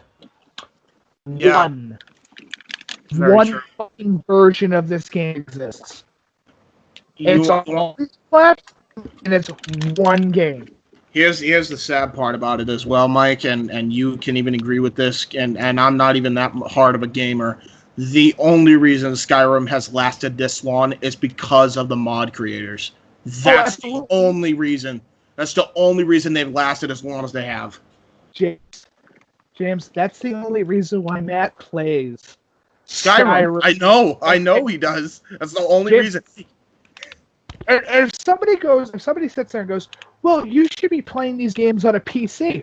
Oh, really, motherfucker? Is that why I played the PC edition of Skyrim? And I got through the first carriage sequence before I modded anything in, so I can't blame mods. I got up to the carriage sequence. I got to Helgen, which is the first town.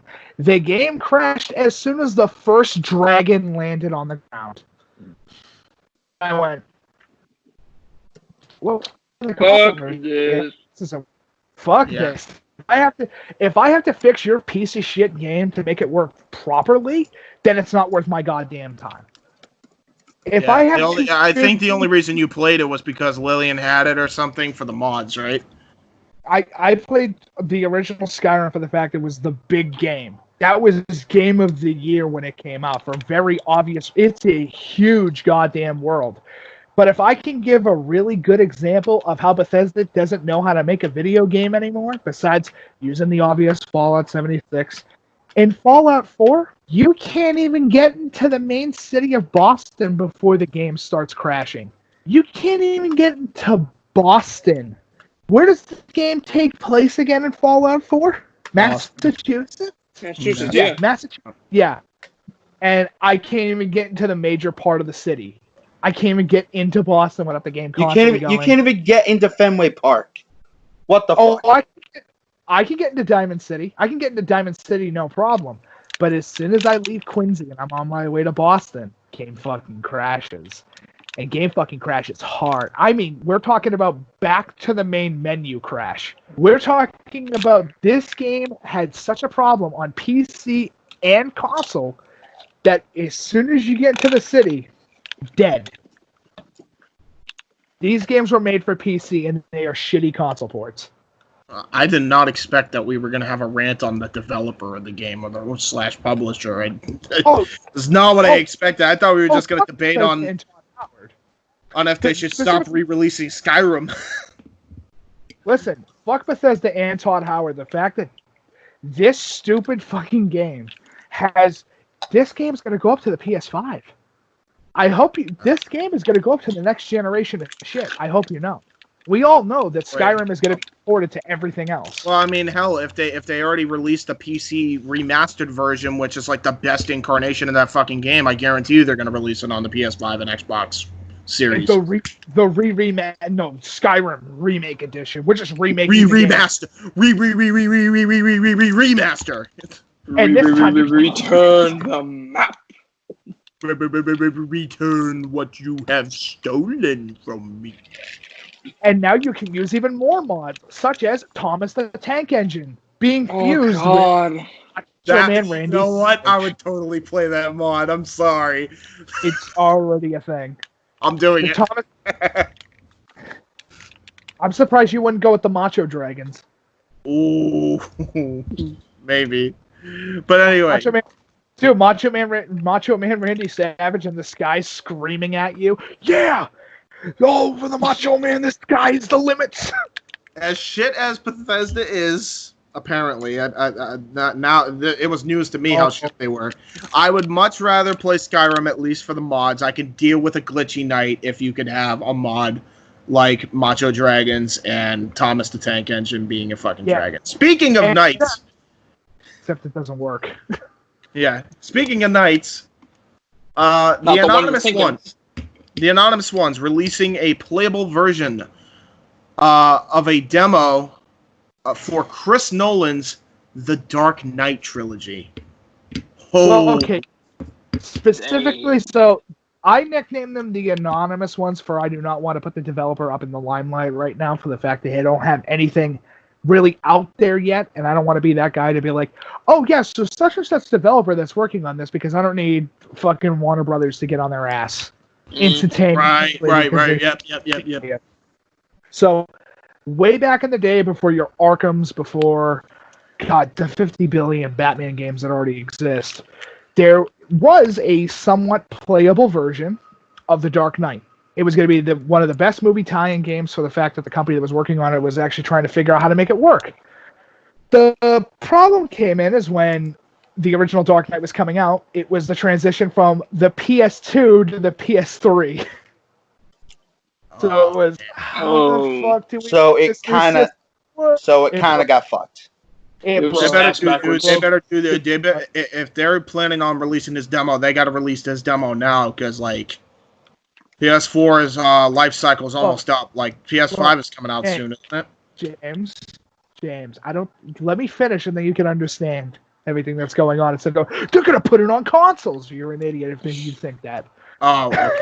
You're a moron if you think they're gonna put this on consoles. You're out of your fucking mind. All right. Continue. And Warner Brother not attached in their name? Sure. Here's the thing with that. So a lot of assets and everything gone. There were voice lines, dialogue, all the shit that would naturally be in there is gone. So a group of developers out in, can't really give a location, but I'll give it in the western part of the U.S. are attempting right now to see how they can make this game possible. How are they doing it? Well, they got in contact with the company that was originally making it, and they asked for the code, and they said, yeah, not a problem. And they're going to be reverse engineering the entire game to make this work. Nice.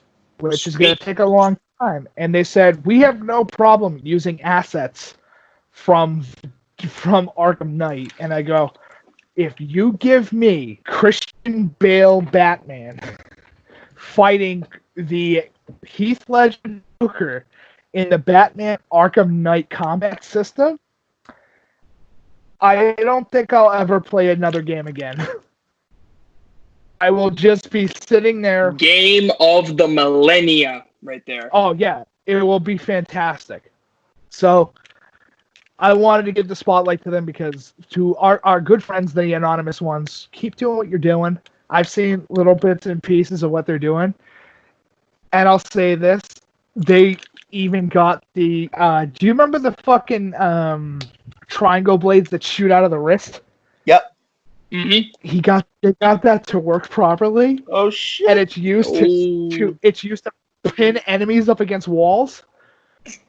And I'm like, oh, that's really fucking cool. Yes. That's really cool.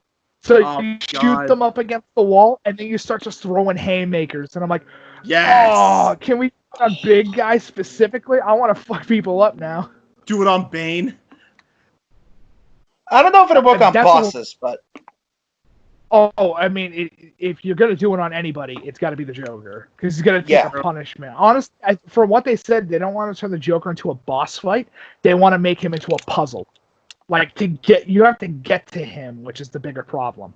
Because remember, trying to get to him in that big-ass tower that Batman has to get through was the nightmare in the original thing. Yeah, trying to get to him is the bigger fucking problem. My favorite bit is that they go, oh yeah, we're definitely going to try to redo Batman Begins with this new combat engine. And I go, oh, Batman Begins with this the Ra's al Ghul fight on the train? With that combat system? Are you fucking with that combat system? That'd be so sick. Give me it now. I want to be able to blow up the train and go, I'm not going to kill you, but I'm not going to save you. I'll lose it. That would be like the greatest day ever. But hey, to our boys, we really hope we get to see some type of playable alpha build, maybe a beta build at some point.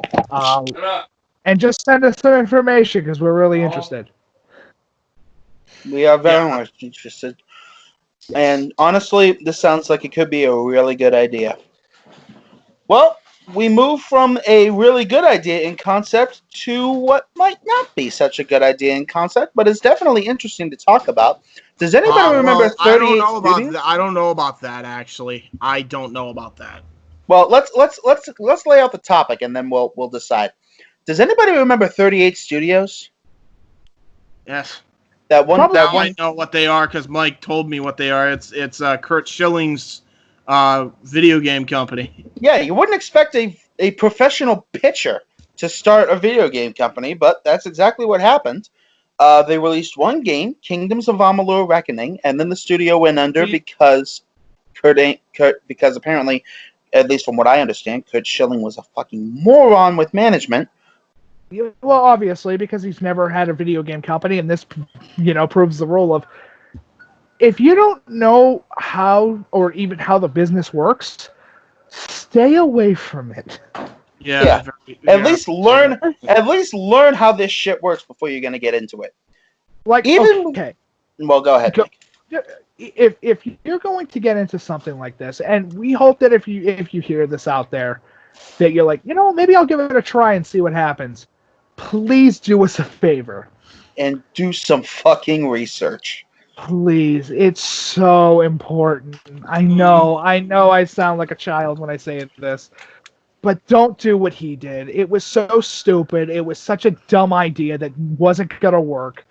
But I hate to say this is a very highly underrated good game.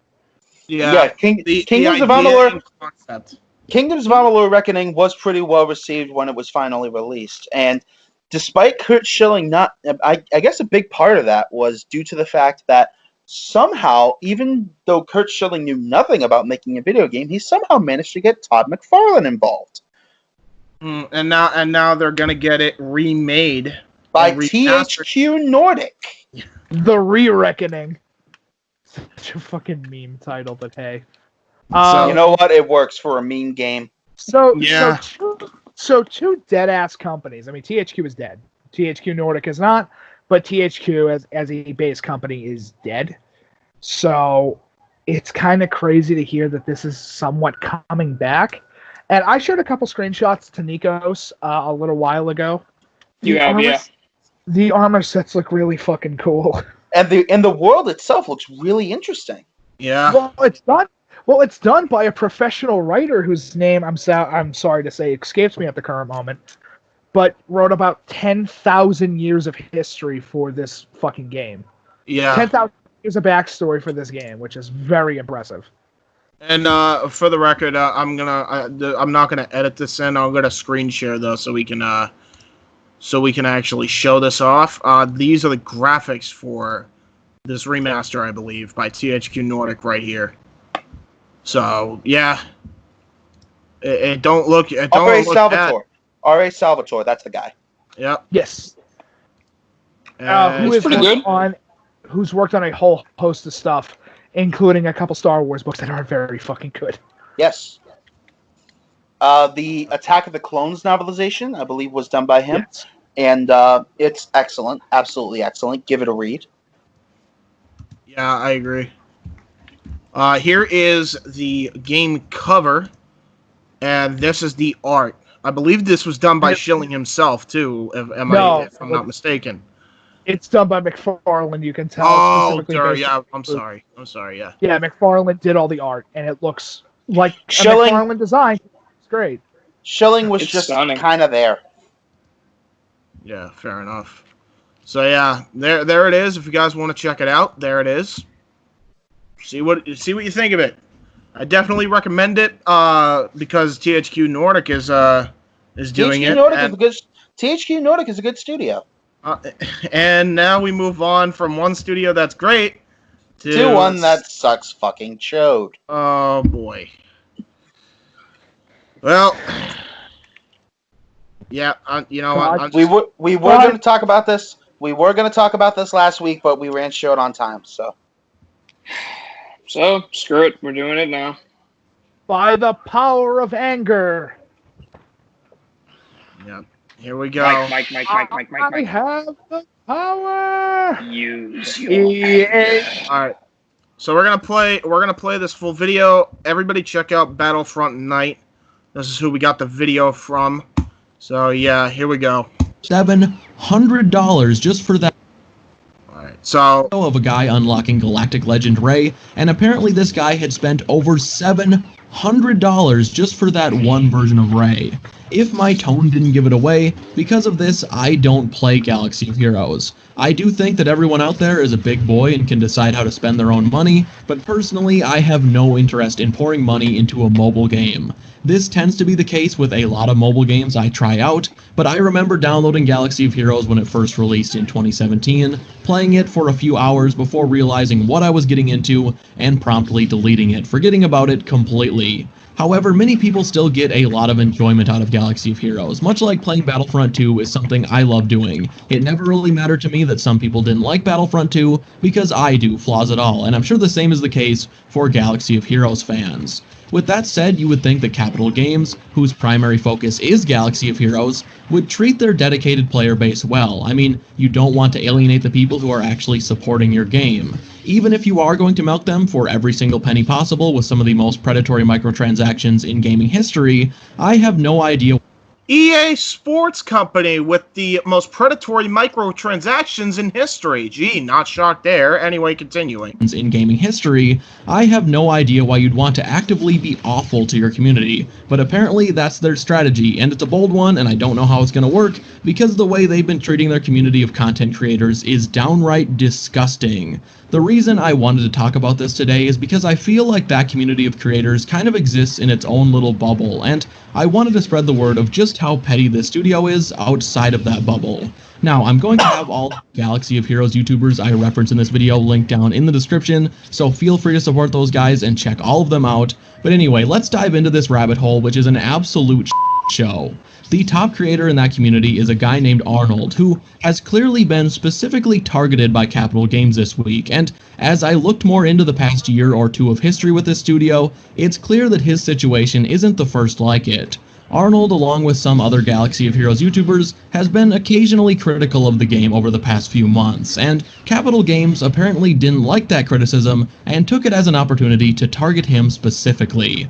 Arnold explains in a video he posted yesterday that Capitol Games has banned one of his accounts for what they describe as repeat offenses. Basically, this account is one he's been using for a while now. It used to be the account of what the Galaxy of Heroes community calls a Kraken, which is basically a step above a whale. If you don't know what a whale is, it's someone who frequently spends large sums of real money in a mobile game, and a Kraken is a level up from a whale. I tried to find a number of what exactly a Kraken spends, and from what I was able to find, some Kraken spend upwards of $10,000 a year in Galaxy of Heroes, and the account that Arnold uses for his videos had over $50,000 invested into it. Now, I've met some people who are considered whales in mobile games, but to go that far and spending tens of thousands of dollars for one character in a mobile game, it's about that time where you look yourself in the mirror and realize,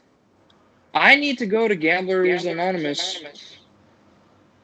Yeah, you got a fucking problem, buddy. Mm-hmm. I mean, he definitely has a problem, or it's just dedication, crazy dedication, one of the two. But just to get one character and then just done with it? But regardless, I'm on this guy's side because he gave them money. He gave them tons of money. Listen to what they do because of it, because he gives slight criticisms to the fucking game.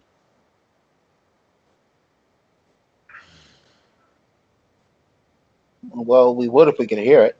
Yeah, I'm not hearing you. For fuck's sake, Skype, I'm gonna kill you. Gets thrown off Skype.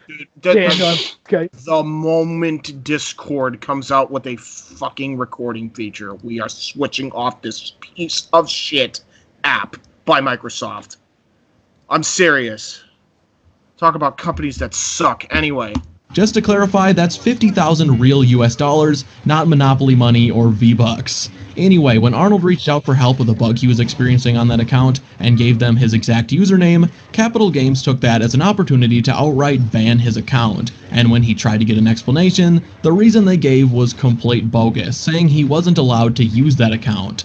As Arnold explains it, account transfers like the one he received is completely common practice within the community, and no one ever gets banned for it. It would basically be the equivalent of DICE trying to ban me for using a cosmetic mod on PC, even though they've never banned anyone for that before. If I was somehow banned for using a cosmetic mod, which no one ever has been, it would be very clear that it was them specifically targeting me just because I said something they didn't like. With that aside, Capitol Games doesn't even permanently ban cheaters, even though they claim to have a no-tolerance policy.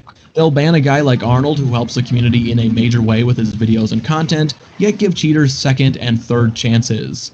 There are leaked messages out there from confirmed cheaters talking with developers where they had given the cheater a warning, something Arnold didn't even get the courtesy of even though they were singling him out in the first place, and when this person cheated again, they still didn't ban him and gave him the option of a 7-day suspension where he could choose when the suspension started. So let's say I get convicted of robbing a Chuck E. Cheese, and for that horrible offense I have been sentenced to a life in prison. However, I get to choose when this sentence starts, so I think I'll just start my sentence, let's say 145 years from now. I mean, it's basically a joke. If you get to choose when your suspension starts, what's the point? And at any rate, it's only a 7-day suspension for outright cheating, and that's after this guy had already gotten a first warning. On the other hand, you have Arnold, the top creator for this game who does a ton for them. I mean, he pulls in more advertising via his channel alone than the official trailers they put out for this game. And then they don't even give this guy the courtesy of a warning for something they don't ever enforce in the first place. I mean, it's just a complete and utter joke. Looking into this situation, I was in disbelief, and believe it or not, this might not even be the worst thing they've done, because there has been some straight up blackmail from the studio. Both Cubs fan Han and Mobile Gamer talk about this, and they are also Galaxy of Heroes creators, but back when Marvel Strike Force came out, which is another game similar to Galaxy of Heroes, Capitol Games was basically blackmailing all of their biggest creators. I guess Galaxy of Heroes used to have a Game Changer program, where some of the biggest creators in that community could get access to content just a bit early, and also some other similar perks. Around the time that Marvel Strike Force was releasing, many of the creators in that Game Changer program also started making content on Marvel Strike Force because it's a similar game that their subs would likely be interested in, and also it would be another way for them to grow. Well, Captial Games didn't like that, and told their Game Changers if they stopped making Marvel Strike Force videos, they would fly them out to events, give them in-game advertisements for their channel, and other really awesome perks, but only on the condition that they stop promoting Marvel Strike Force. Well, most of those creators stopped posting those videos, sacrificing a game that would almost certainly help them grow, but it was worth the promises that Captial Games were making and would help their channels immensely. Well, the hype for Marvel Strike Force died down, and Captial Games promptly ended the Game Changer program entirely. Breaking their promise, essentially. So, really quick, I'll say this. Why give a mobile game that much money? Because, you know, I can't believe I'm going to use this quote because it's from an old-ass YouTube video. If you don't know who I'm talking about, AVGN time period, another content creator, Fat Man Judgeth / Urinating Tree. And it's a fucking quote from almost about, oh my god, almost about 14, 15 years ago now. Fuck common sense, we already have your money. Yeah. But that's about a completely different company. Here's the thing, though. It doesn't mean that they were in the fucking right here. Fuck this company. Holy shit. Talk about fucking your content creators and fans over. First off, you're overcharging your fucking prices beyond belief for downloadable content. Then you freaking promise them and then take back the promises. James, it's not... Hear me out here. Do you know how they get all those characters and everything else in these games? In these mobile games? These little things called loot boxes. So the characters are already in the game. But you're unlocking a tiny bit of code that allows you to keep that character. So this gentleman here who has spent about $10,000 a month, making having all these characters. Promoting the game and getting more money to make back, and then also giving them more advertisement, according to the guy as well. A self-sustaining economy, pretty much. Yeah. And you look at him and go, but he doesn't make that much money. It doesn't matter. Doesn't matter. To ban somebody outright who has given you the equivalent of a fucking car payment a month. A car payment a month when it comes to how much he spent is goddamn ridiculous. How about the fact that on top of doing that to that guy, they pretty much blackmailed 2 other creators with bribes to stop playing Marvel Strike Strike Force? If I'm Disney and I hear that, I'm pissed. Guess what? It's a Disney brand anyway. That's what makes no sense to me. How are you going to go against a fellow company developer that works with the company you are providing a similar game for? Can I tell you why? Go. Because who has the right to this Star Wars game? Fucking EA. Exactly. And Captial Games specifically. Because EA is bad. Captial Games, just from what I've heard, is even worse than actual EA. Small wonder EA hired them. So fuck, dude. Yeah, fuck EA Sports. Fuck Capital One. Like, that just frustrates the shit out of me. Paying $10,000, you fucking content creator, over because he said criticisms of the game he didn't enjoy. Like the guy goes on, by the way, and you can check out the full video by Battlefront Night in the description. He says when he talks about he is able to play Star Wars Battlefront, and he's not gonna be bribed to stop playing Activision's Call of Duty Warzone. And Call of Duty, he works with Activision as well. He's gone over there, and they've given him perks, and they let him criticize the game. You don't see them fucking doing this shit. Like, this just makes Capitol Games look fucking pathetic, dude. Absolutely fucking pathetic. Like, holy shit. Hey, so I'll say this. Welcome to the Asshole Hall of Fame. Yeah. Yeah, 100%. That's not even a EA Sports, like, we be inducting them all day long. We know what they are. But Capitol Games, you're there. James, I have a question for you, and actually, it's a question for the group. What do you think the first game is the biggest fuck over that EA's ever made? Whichever one had Ultimate Madden. Fair. No. Anybody else? Anybody else? Because as soon as I say the title, Casey's going to go, oh, right, they made that. I would say... Why do I get the feeling you're going to say Road Rash? Nope. Who owns Capitol Games, I wonder? Electronic Arts. Yeah. Who owns it? Electronic Arts. Electronic Arts? Yeah, but like who Electronic owns Arts. Capitol Games? I think he's talking about the individual person. Yeah, exactly. Here.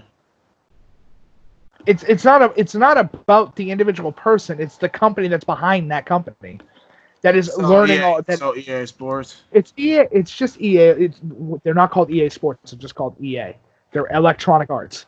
Yeah, I don't know. EA Sports, Capitol Games, all of them. Fuck it. EA in general, Asshole Hall of Fame. This is the one and only time because we're not going to keep inducting them every fucking year. We know what they are. So, Nikos, what's your guess?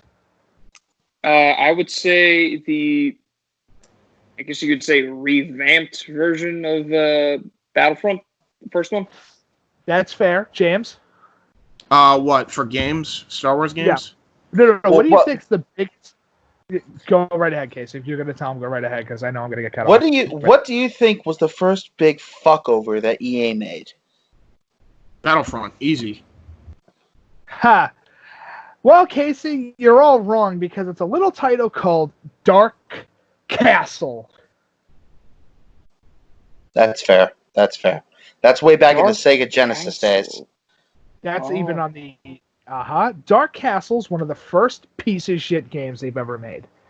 A game by title, you're like, that's really cool. It's called Dark Castle. Well, you play as insert fucking Shaggy from Scooby-Doo here, who looks like he's more fit to work at the Fry-O-Lator of fucking McDonald's to be a hero. You know what, Mike? Don't even bother explaining it. Just link everybody to the AVGN episode.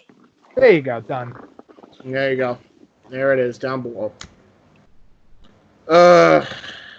You're gonna Mike, send that AVGN episode to me. Again.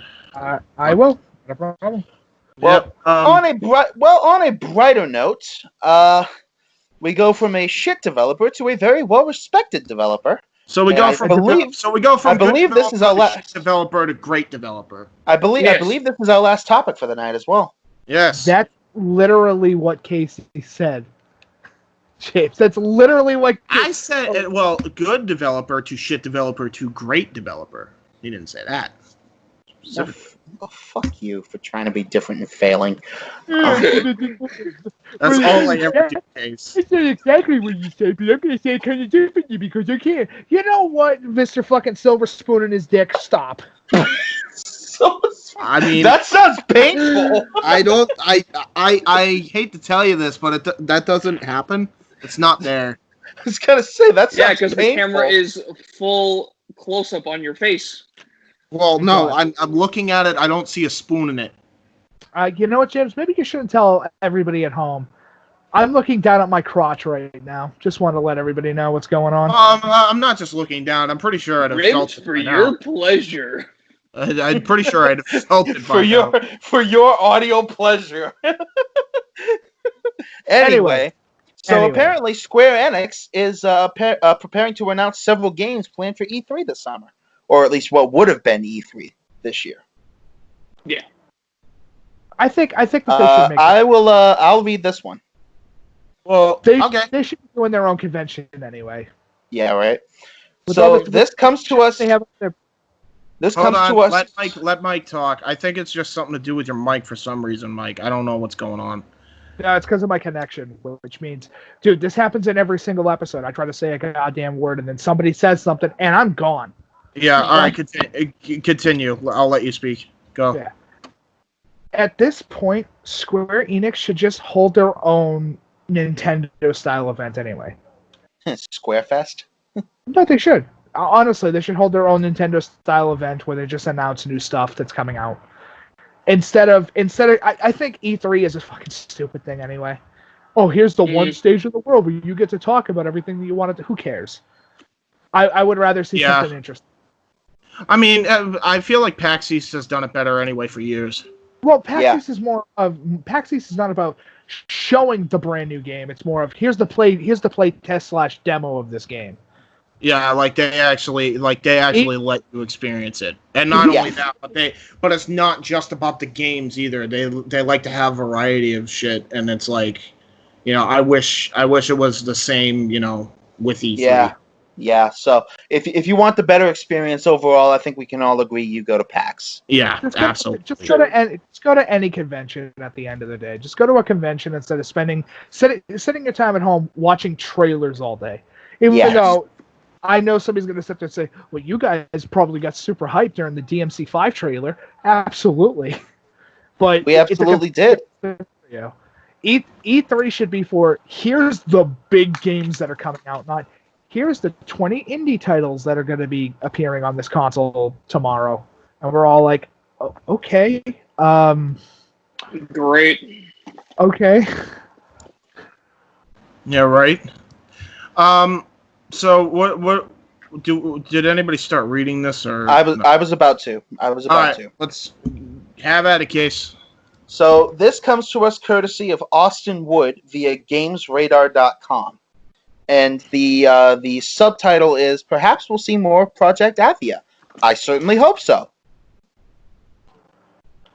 Anyway, the article reads, Square Enix is planning to announce multiple games which were originally scheduled for its E3 2020 conference by the end of August. The company was asked about its plans for the summer in the absence of E3 2020 in a recent stockholder meeting. Gematsu shared a full translation of the Japanese conversation via No Investment, No Life, and both Google Translate and our own limited Japanese knowledge support it. Here's the company's full response. We would normally announce new games at E3, yes. We had planned to have a press conference as a replacement event, but were unable to do so since assets were not complete. Therefore, we'll be announcing new titles individually as the timing permits. Several will debut around July to August. Square Enix is also... Oh, yeah, makes way more sense. Yeah, way 100%. more sense.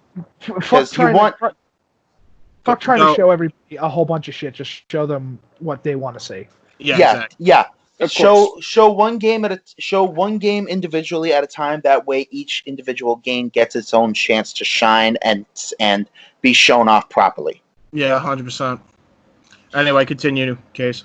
Square Enix has already latched onto some digital alternatives to E3, the most recent being Sony's PS5 Future of Gaming event, where it announced next-gen fantasy action game Project Athia. You mean Final Fantasy 16? No, I'm kidding. Athia seems to be very early in development, so we may not see it again for a while, but it's possible Square Enix will share more about it in the months ahead. Regardless, we can expect several new games to be shown by the end of August. Exactly what they are is anyone's guess. Perhaps a next-gen Tomb Raider or a new Final Fantasy spinoff. Bravely Third. Just off the top of my head. When we know more, you'll know more. Now, there was a game that Mike recommended in passing before we came on air like a couple days ago. What was the game that you said that they were working on, Mike? Oh, they made the Avengers game. They're making a Marvel Avengers game, which has been announced for like a little while. Which I'm super hyped for. That is the best decision I think Disney made, honestly, when it comes to this universe. And hand it over to Square Enix. Yeah, absolutely. You don't think Insomniac would have done well? I think they would have done well. But the story-wise, I don't think they would have done as good of a job as Square Enix would have done. No way, no chance. James, you do know that Insomniac made Spider-Man PS4, right? And yes. I'm pretty sure they're making Miles Morales. Yes, they are. Yes, they are. And there's no denying that they do good things. But when you're hear me out. When it comes to a universe as expansive as this, on an entire like group of superheroes, I think you want Square Enix involved. Well, here's the thing I have to say about that. If you want a single company to work on one character, absolutely, Insomniac's great for that. But when it comes to team building and making the team feel important, Casey, you can't deny that Square's a master at doing that. Yeah, and nor would I. They absolutely are. They're so good at it, it's not even funny. Taking some inspiration for our from our Indy Force Extra 2, a little cheap plug there. When it comes to link down in the description. Yeah, sure. Fuck it. I think it wouldn't be a bad idea to maybe have both of the developers work together. I wouldn't do that. It's because no, I wouldn't do that at all because of the fact having Insomniac work on the Spider-Man stuff. They know what they're doing. They have a really good idea of what they want to do with that universe. It has nothing to do with the Marvel universe specifically when it comes to the MCU stuff. It's their own solo universe of Spider-Man, and it works perfectly fine. Yeah. Now they make plenty of references to the MCU, but it's still its own self-contained thing. Well, I mean, they make their in general Marvel references to begin with, but do not, and hear me out, do fucking not try to do mixing and matching right now because it's not the smartest decision. Because the last time we had mixed match of companies, we got Street Fighter Cross Tekken, and that didn't work out.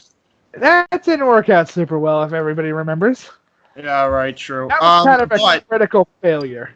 Just before we continue on with that, I do want to. We gotta continue with the traditional meme. Casey's got a cat. Pussy. There you go. I don't know.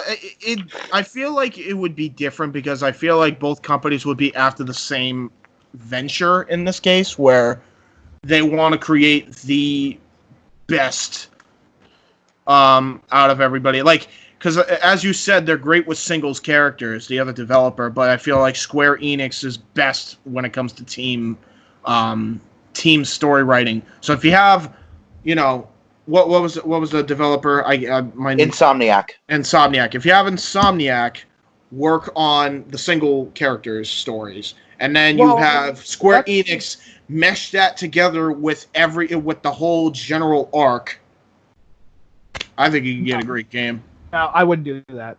James, here's the whole thing. You're the type of guy to look at a cookie and look at a cake and go, how do we fucking mix these together?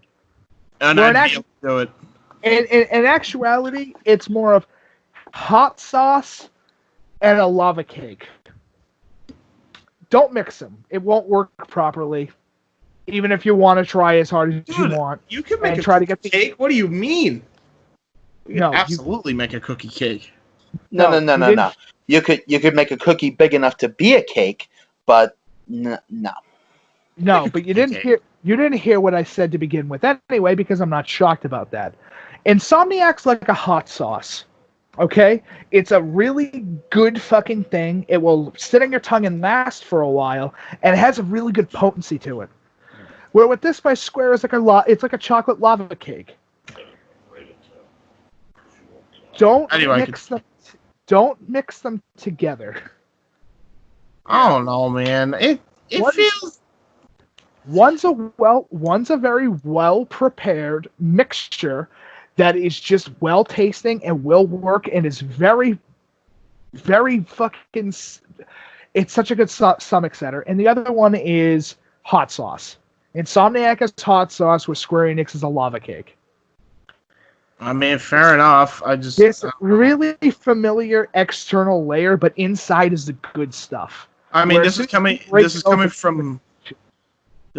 from us who wanted, frickin' NetherRealm Studios to work with Aki and frickin' Ukes. And yeah, but to be fair, the way that we structured it was more the fact of every company has a fully defined and clearly assigned role. Yeah, you could do that. You could still do that with those two companies, can't you? No, you can't. It's In, two completely. in theory, you can, but it wouldn't work out too well in practice. But it's two different style mindsets. By the way, just to let you know, Casey just beat Isaac Frost, greatest of all time difficulty. That must have been hell. I just finished it. Like Oh, right now. What are you playing? Fight Night Round 3? Champion. Champion. I'm playing Fight Night Champions against one of the hardest bosses ever made, which is fucking Isaac Frost, and I just beat him on the hardest difficulty, the greatest of all time. That took you ages to do that. I remember. No, actually, I just started the fight about 20 minutes ago. 25 minutes ago. Well, I'm talking about like I remember that gave you fits back in the day, and now. Oh yeah, because fuck Isaac Frost. Because he is a dumb bullshit stupid boss who has dumb bullshit super armor, and has a very specific layout that goes anti every boxing instinct I've ever had in my life. But anyway, Square Enix making the Avengers game. It's going to be great. And on top of the fact it's going to kick ass. It'll be beautiful. And again, we're getting the next disc coming soon for Final Fantasy VII, and that's going to be fantastic as well. Yeah. So, hey. There you go. You know what? I think this is a good way to end it right now. I agree. Yeah. I agree. Yeah, Excited for the future. I'm excited for the future of Square Enix. Definitely, out of all the games I'm probably looking forward to, as much as I like Final Fantasy, it's Avengers. So. Totally Avengers. Totally Avengers. Right. That being said, yeah, we like Square Enix because Square Enix is good, unlike EA. So there you go. Yeah, Square Enix makes good shit. EA just makes shit. Well, because it's Square Enix. Listen, Square Enix is going to come by and it's going to clean the surface of all the EA trash. If you guys like this, podcast, make sure you hit that like button if you respect us. If you think we're shit developing a podcast, still hit that like button. It doesn't matter. Even if you think it's cancer, like it. Lord knows the room succeeded. No, listen, hear me out. Here's what you do. You look at your screen if you happen to be in the chat while this video is going on, or hell, you're even later. Look at the screen, look at the like button. Go from the end of your room and run head first into it as hard as humanly possible. I mean, don't even use the mouse. Literally run head first into your screen at like Mach 1. And I want you to put your head through the fucking screen. That's how hard I want you to hit that like button. Anyway, don't actually recommend that. Points for you. Dude, don't actually recommend that, guys. People will actually do that. But that's beside the point. That's beside the point. If you like this podcast, make sure you smash that like button. Comment down below if you're watching this on VOD. Comment section's back down below where it should have stayed on mobile, so you should be able to find it easier. And by the way, also, if you're watching this live in the premiere, on the live chat as well, we will be in there talking with you guys. If you guys want to check out other content that we have done, Weymouth Youth Wrestling is in the description of this video, and you could click on my channel once you subscribe, of course. All of FTW Productions is ready to go. All of our shows are in one place now. This includes Weymouth Youth Wrestling, Wrestling Rundown, Jenna Lee's Beauty Slam, AEW Spark. It's all there in one central hub. On top of the fact we got secondary shows like Open Mic Night. We got J-Hebert side of things. We got Loopy on drums as well. I figured I'd give that little plug to Casey. Adventures that massive meme. The massive 9-video meme playlist. Yes. Because I throw my sticks by the way, could not find all 9 videos. You might want to check your YouTube channel for that one. I don't know what's going on with I that, think right? a couple of them might have been taken down. I could give a fuck. I started that series like 10 years ago. I only kept it going as a meme. Well, keep it going as a meme still because we like memes. Anyway, it's in the secondary show playlist. And your Adventures of Luke Lawrence show is in the main playlist. Everybody's show is in one place. And yeah, just click on the channel. You'll see what I'm talking about. In fact, bang. Actually, no. Why am I doing that? I said no editing, right? I could just screen share real quick before we. All of a sudden, he edits. No, I'm not. No, I can't edit. I gotta render this like as soon as freaking humanly possible. Oh wait, why am I going on Creator Studio? You just go on my channel, dumb shit. Sometimes I don't know. Okay, so first off, I do like that banner. I have to be honest. That looks fucking sick. Yeah. Better than the Awakening banner. Wait, say that again, Nikos. Better than the Awakening banner. Oh yeah, don't even get me started. I'm so glad I fucking changed that shit. Anyway, yeah. So on the homepage, yeah, we get it. It's FTW Productions. Yes, I'm coming back to custom theme edits. In fact, get ready for a week's time. Hangman Adam Page is the first one to kick the series in 2020 off. Be on the lookout for that. It's going to be a bi-weekly series. I am not going to stress myself out, but I know that we'll probably get a lot more views on this channel. So be prepared for that. That's on here. Gold Rush Tournament's on here. Indy Force, Wrestling Rundown, AEW Spark, Adventures of Luke Lawrence, and This Week in Sparkle. Everybody's main shows is in there. You may also want to grab the playlist Convention Adventures. That falls under that header as well. All right, yeah. I'll try to find that then. Just send that to me if I can't find it for whatever reason. Also, FTW Productions. It's called the Conventures. I don't know. Fair point. All right, I gotta be quick about this because we got 2 minutes left. FTW Productions secondary shows: WYW Podcast, WYW Off the Books, Open Mic Night, J-Hebert Side of Things, Retro Wrestling Review Series, Fantasy Booking Series, Loopy on Drubs, Simple Takes, and Jen's Tens. All there. We got 9 secondary shows, and we also got etc. videos, Indie Force highlights, extras, and reactions, promo packages, WYW Superstar themes, and backstage exclusives. A bunch of Jenna Lee's stuff, ISPY Glam Bag openings, Get to Know Me Q&A collection, Sparkle Army Hangouts, and Noah Foster's AEW pay-per-views and specials predictions. So there you have it. If you go on my channel, Wrestling Fortune 44, Owen the Talkinator, Jenna Lee, Luke Lynch, and Noah Foster, including Weymouth Youth Wrestling, all in the links channel banner, and also channels and people we have worked with in the past. That includes Owen's other channel, CM Brothers, the Hibiki TMD, Future Entertainment. We will be working with them in the future at some point, Aftermatch Wrestling, and Kuzon TV. So definitely give those guys a sub as well. And yeah, give us a sub. And until next time, we love it when a plan comes together. And to lead us out, Final Fantasy's One Winged Angel cover. Take it away.